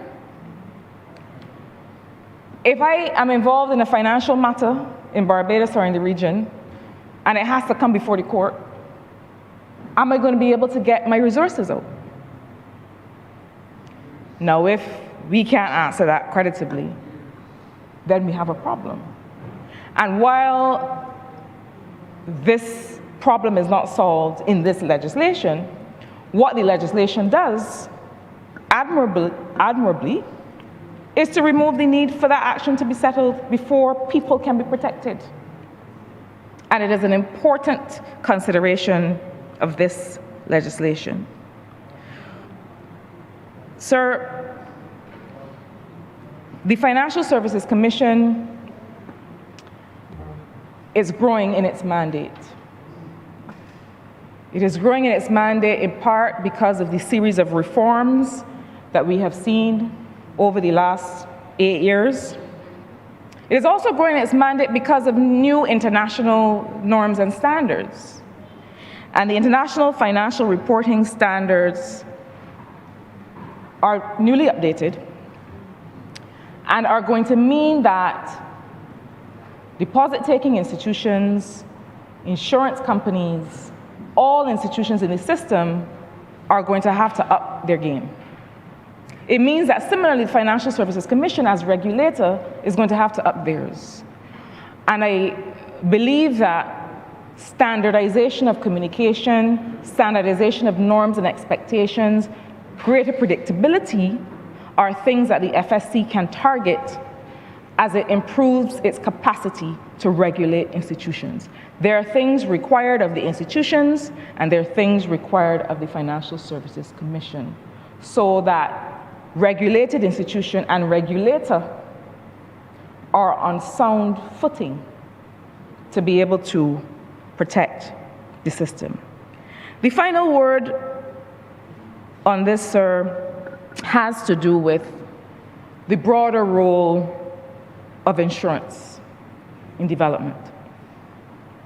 And this kind of insurance that this bill strengthens and makes accessible to credit union depositors is key. But so, frankly, sir, are all the other kinds of insurance. One of the reasons that we continue to grapple with, and when I say we, I mean countries like Barbados and those that are on the front line of the climate crisis. One of the reasons that we continue to grapple with the financing side of the equation has to do with the penetration of insurance in a number of ways. Whether we're talking about reinsurance in agriculture, whether we're talking about home insurance in cases where there may be damage to homes as a result of severe weather events. Penetration of insurance and the difference between these jurisdictions and others in countries like the US and the UK and other regions is that we suffer from the potential for wipeout risk, and I'll say briefly what I mean. Now, we've seen that in cases where there is a storm or a tornado or a similar event in the US, in a state or in part of a state, the coverage of insurance means that the insurance sector can respond. The insurance sector can respond because of the scale, as a percentage of the overall land area or a percentage of the population. And the insurance sector can respond because of the penetration of insurance. People are insured for certain kinds of, for some reason they haven't managed to solve the health insurance, to make health available to all equation, but in key sectors people are insured, and in home ownership people are largely insured. When you have a lower penetration of insurance, it means that the state now has to bear the cost of whatever is that event. And we have broached for some time the issue of how do we address the penetration, how many people are insured across a number of areas. Interestingly, we've had to have the conversation even with Social Security, because that is insurance. To be able to say to people, look, we understand that you are paying for something that may not happen. And that is a challenge.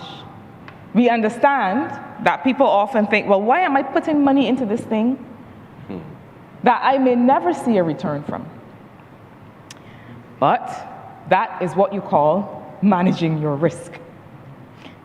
And it is worth it in circumstances where the risk is changing and increasing and coming closer to home every time. And so I only make this point, sir, as we talk about deposit insurance, to turn our minds to the fact that we have to be able to solve the insurance issue across a range of areas. And when we hear reports about how many repairs have been able to be completed following a severe weather event, part of the challenge is the scale that the state has to bear. And if insurance is able to meet some of that, and is not going to be able to pack it away and call it an act of God, and we're not going to step forward because nobody could insure this scale of disaster. Whether it is through first loss insurance instruments or whether it is through other kinds of instruments, we need to solve the issue. It is not going away. And just like depositors need to be able to secure the money that they put on the credit union or put in a bank, homeowners need to be able to secure their investments. Farmers need to be able to secure their investments. All of us need to be able to make sure that we are managing the risk in our lives every day. Sir, against the tapestry of our collective history as people who have, for generations of our foreparents, have owned nothing, have been protected by no one. This legislation is historic. It is critical. It is saying to institutions that represent the broad base of Barbadians, we see you. We are working with you such that we all trust our collective efforts to strengthen this financial system. And we are taking yet another step with you to make sure that the members that you so ably represent continue to be protected in their livelihoods, in their dreams, in their aspirations. And with those few words, sir, I commend this bill to this House.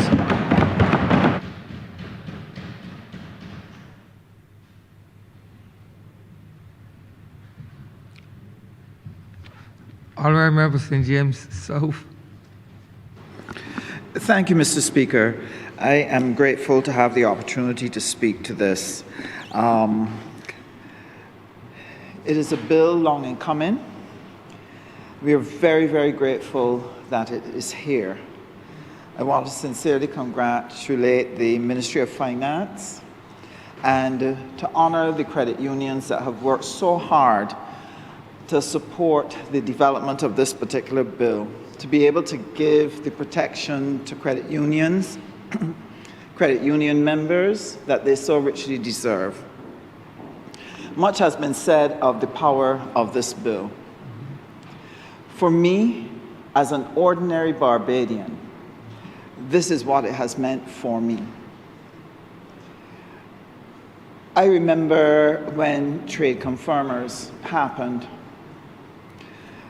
My godmother lost significant monies in her savings because of it and caused her tremendous distress.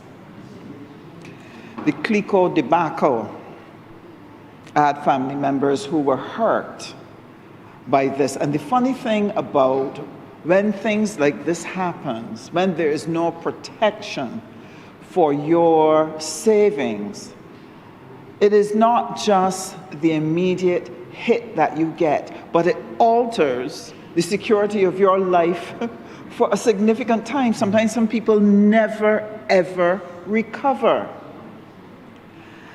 And sir, because of that, and because of the fact that we have come from a colonial past where taking risk has always been something that was difficult for us, something that is ingrained coming out of that slave experience where taking a risk, if it did not work out, could cost you your life. So each generation trained the next generation not to take risks.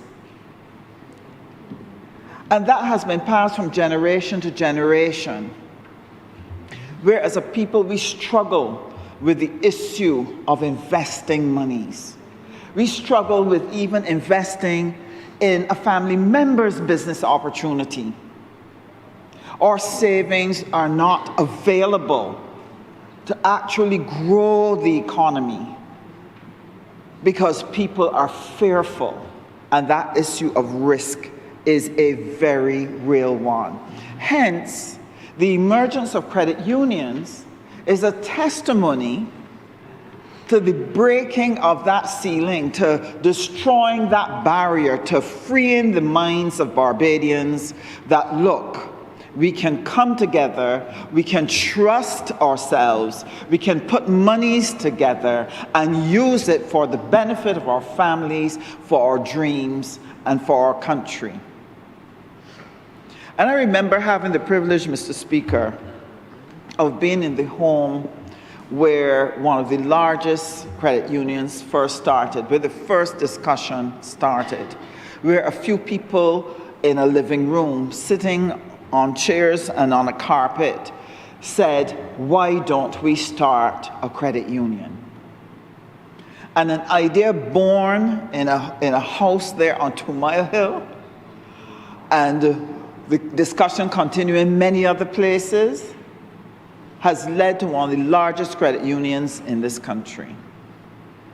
And therefore, the obvious fact that it should be protected, and all other credit unions, the monies of the ordinary persons in Barbados, is a no-brainer.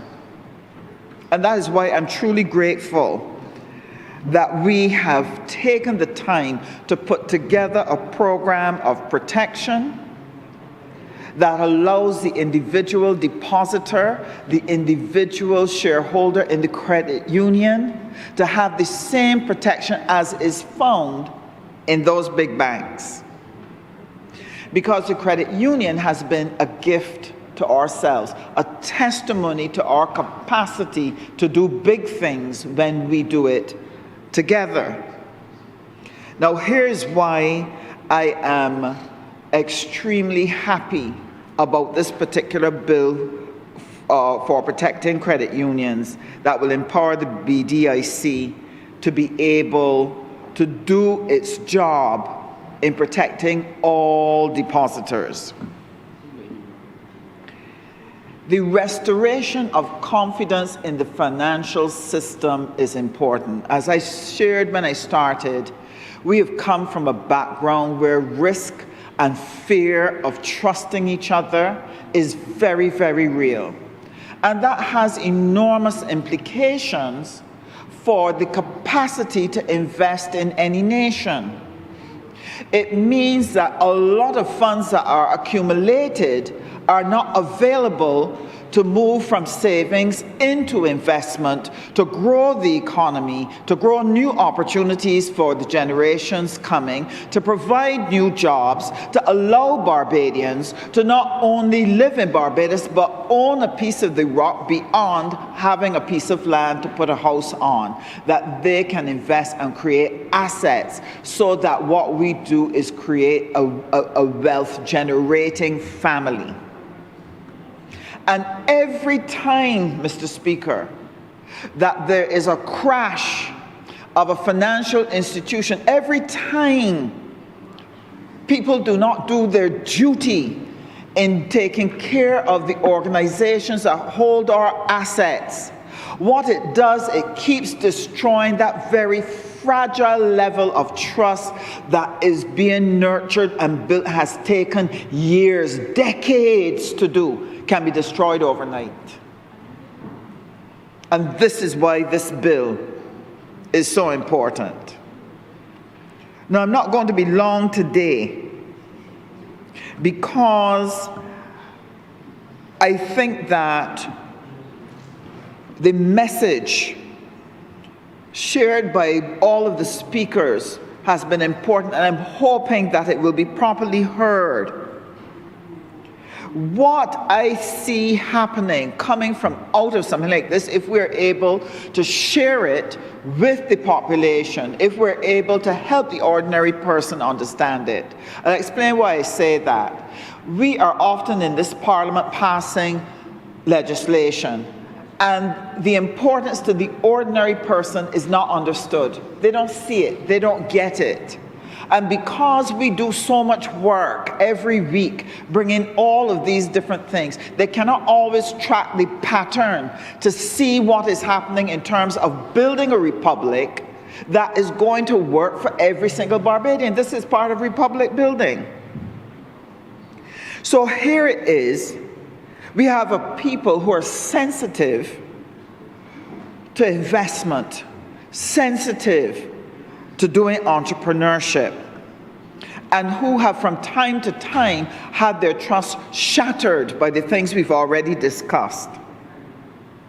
And so this government put in place financial literacy training to help to shape the thinking of the next generation of Barbadians, to help them have a different attitude towards money, towards investment, towards trust. And that financial literacy training is designed not only how to manage your everyday funds, but to encourage people to save something, to use the credit unions as a part of their savings program. But we want them to be able to take the next step, which is to look at potential investments where they can begin to multiply the wealth that is accumulated by their families. And so our financial literacy training would be at risk if we did not put this legislation in place to help expand confidence in the credit union movement, to expand confidence in our financial institutions. Once you blunt that and you blunt investment, then entrepreneurship growth is not going to occur. Entrepreneurship requires that people have the confidence to put money in. And I think that one of the things I would want to encourage the credit unions to do, they may do so already, I don't know. I'm a member of the credit union, so if you've done it, it hasn't quite reached me, need to know. But one of the things that is needed is having programs, family discussions, where you teach families how to work together to build wealth using that credit union model, and demonstrating that the credit union has a protection around it now because of this bill, that people can have greater confidence in coming together and doing things together. This is important. One of the things that I listened to when the Honourable Member for Christchurch East Central was sharing, he was speaking about the fact that they were looking to raise the limit. I welcome that significantly. He also spoke of other issues that he wants to address and put in place to be able to empower the credit union to be able to do more. One of the areas I've always been concerned about is their capacity to invest in things that can bring money. I know that what we try to do is to protect them by saying they can't invest in this or invest in that because of the level of risk and, you know, the fact that they're holding monies belonging to regular, ordinary people who really can't afford to take that risk. But I would really like to see credit unions having an opportunity to invest in more things in Barbados, especially as we are talking about growing the economy. I'll give you an example. If we're going to, for example, set up a parking garage that would earn money in Bridgetown, I would love to see the credit unions being able to be a partner in that. We have, for example, the opportunity to get acres of land in Guyana and in Venezuela. But it would really take significant funds to start a commercial level agricultural product. I would love to see the credit unions partnering with government, where government puts the extra protection for the credit union, but is able to utilize those funds that are sitting in the bank, not just sitting in the bank, being lent out by the bank for the bank to make money. I would love to see them to be able to be involved in some of these national projects that would allow them to earn significantly from the opportunities that would be available in Barbados. I think of our plan for the development of the Bay Street area and so on. I would love for us to be able to identify low-level risk opportunities there for the credit union to be able to be involved in those types of investments, or work with a group of their shareholders to put some money into something that could work and bring forth some money. I think these things are important. And so, Mr. Speaker, I want to congratulate the Ministry of Finance. I want to congratulate the credit unions. I am very, very proud of the work that you have done. I have benefited from it. My family has benefited from it, and I want to encourage you to continue to do this tremendous work, but look at the next steps that need to be taken to be able to help Barbadians move to another level in their financial journey. I think that that is very important, and I want to thank you, Mr. Speaker, for the opportunity to just share those few thoughts.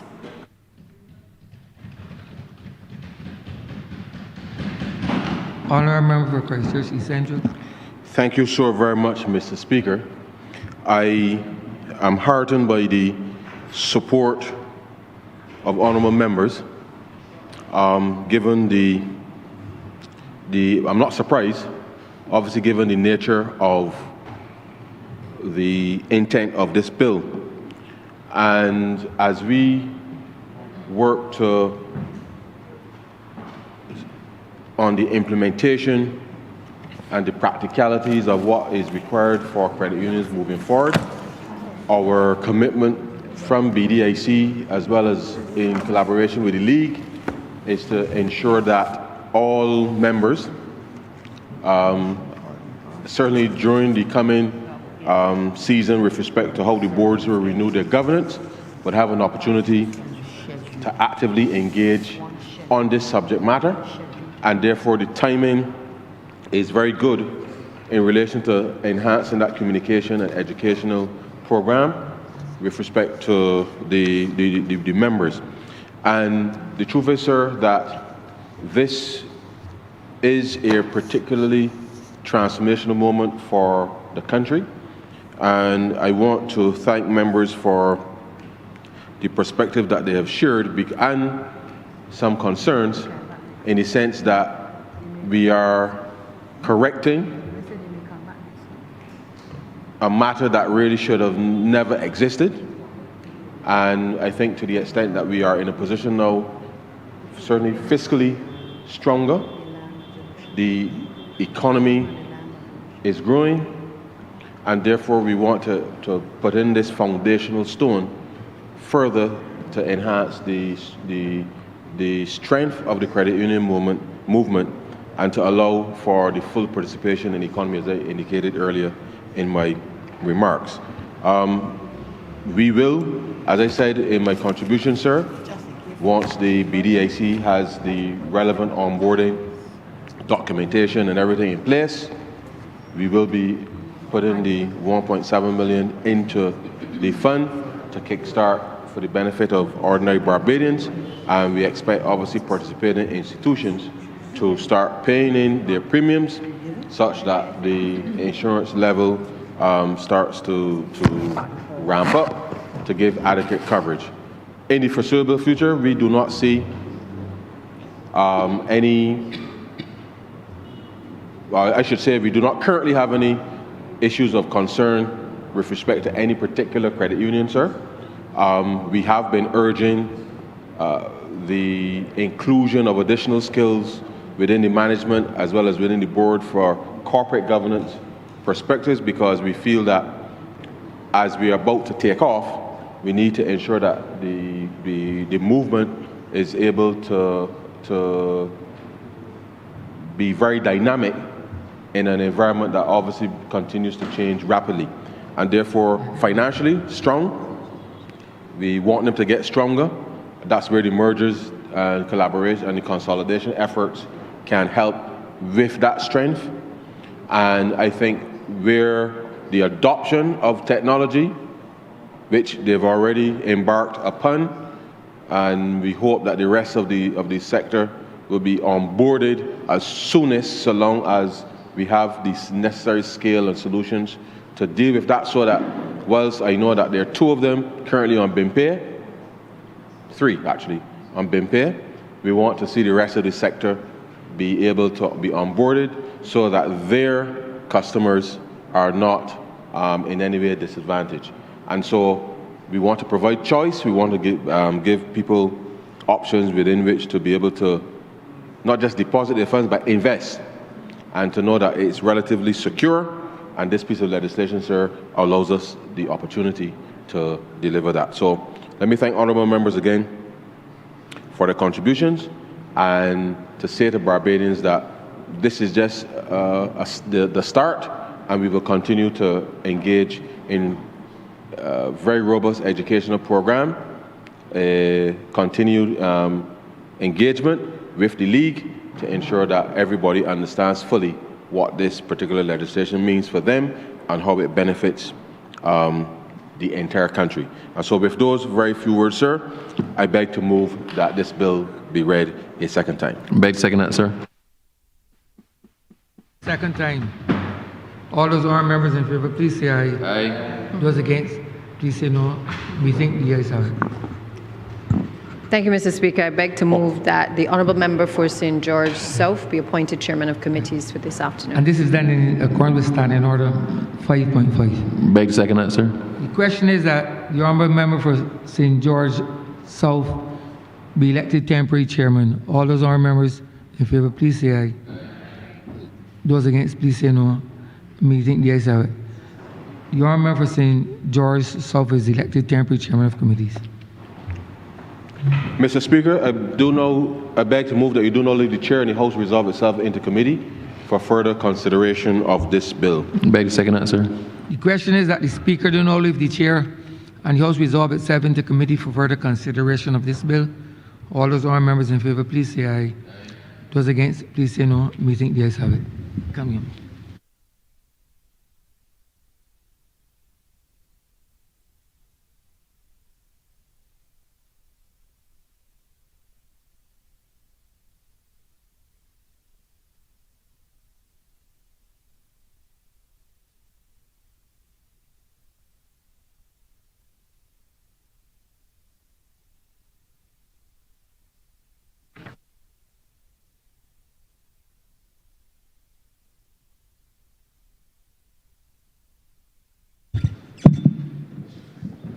This House is now in committee. Permission to take the bill in parts. Permission so granted.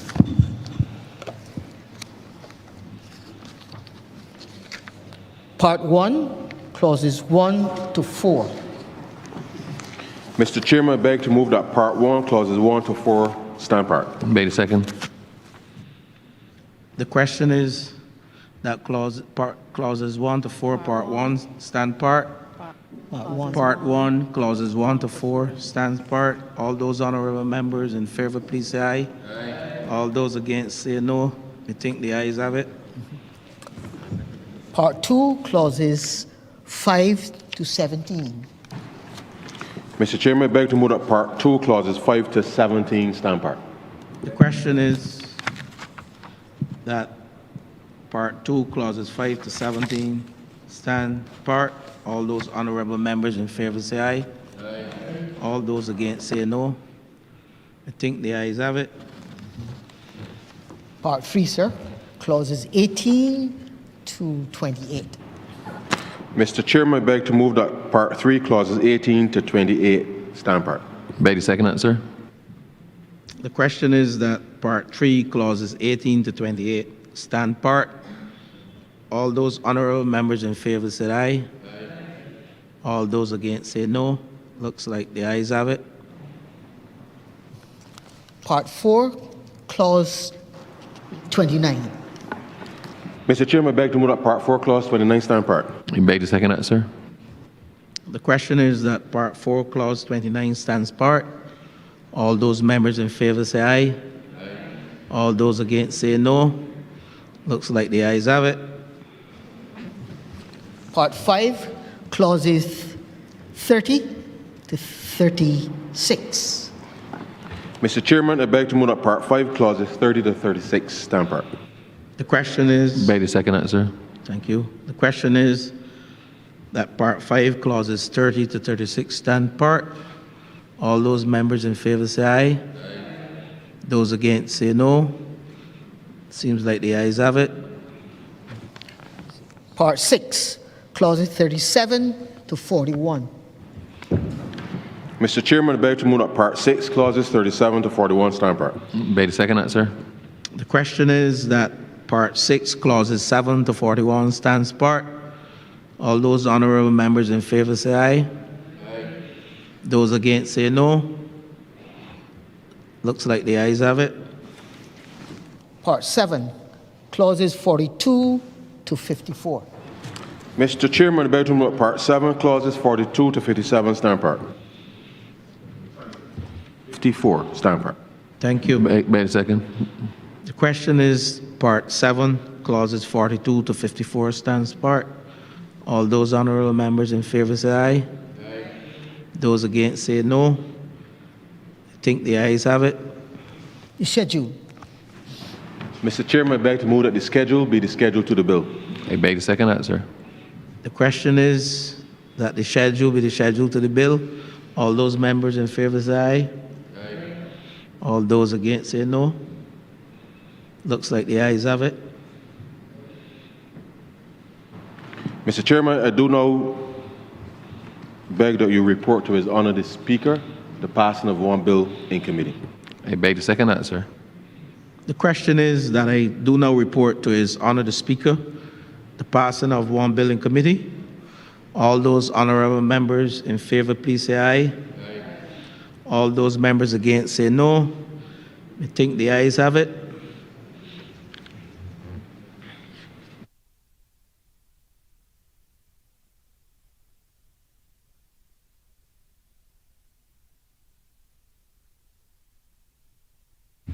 The chairman of committees reports on the passing of one bill in committee. Honourable Christchurch East Central. Mr. Speaker, I beg to move that this bill be read a third time. I beg to second that, sir. The question is that this bill be read a third time. All those honourable members in favour, please say aye. Aye. Those against, please say no. Me think the ayes have it. Mr. Speaker, I beg to move that this bill be now passed and cited as the Protection of Depositors Act 2026. The question is that this bill be passed and so cited. All those honourable members in favour, please say aye. Aye. Those against, please say no. Me think the ayes have it. This bill is passed and so cited.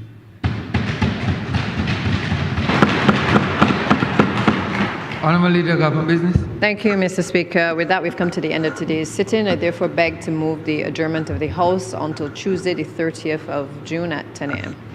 Beg to second that, sir. The question is that this honourable chairman be adjourned until Tuesday, the 30th day of June 2026 at 10 a.m. in the forenoon.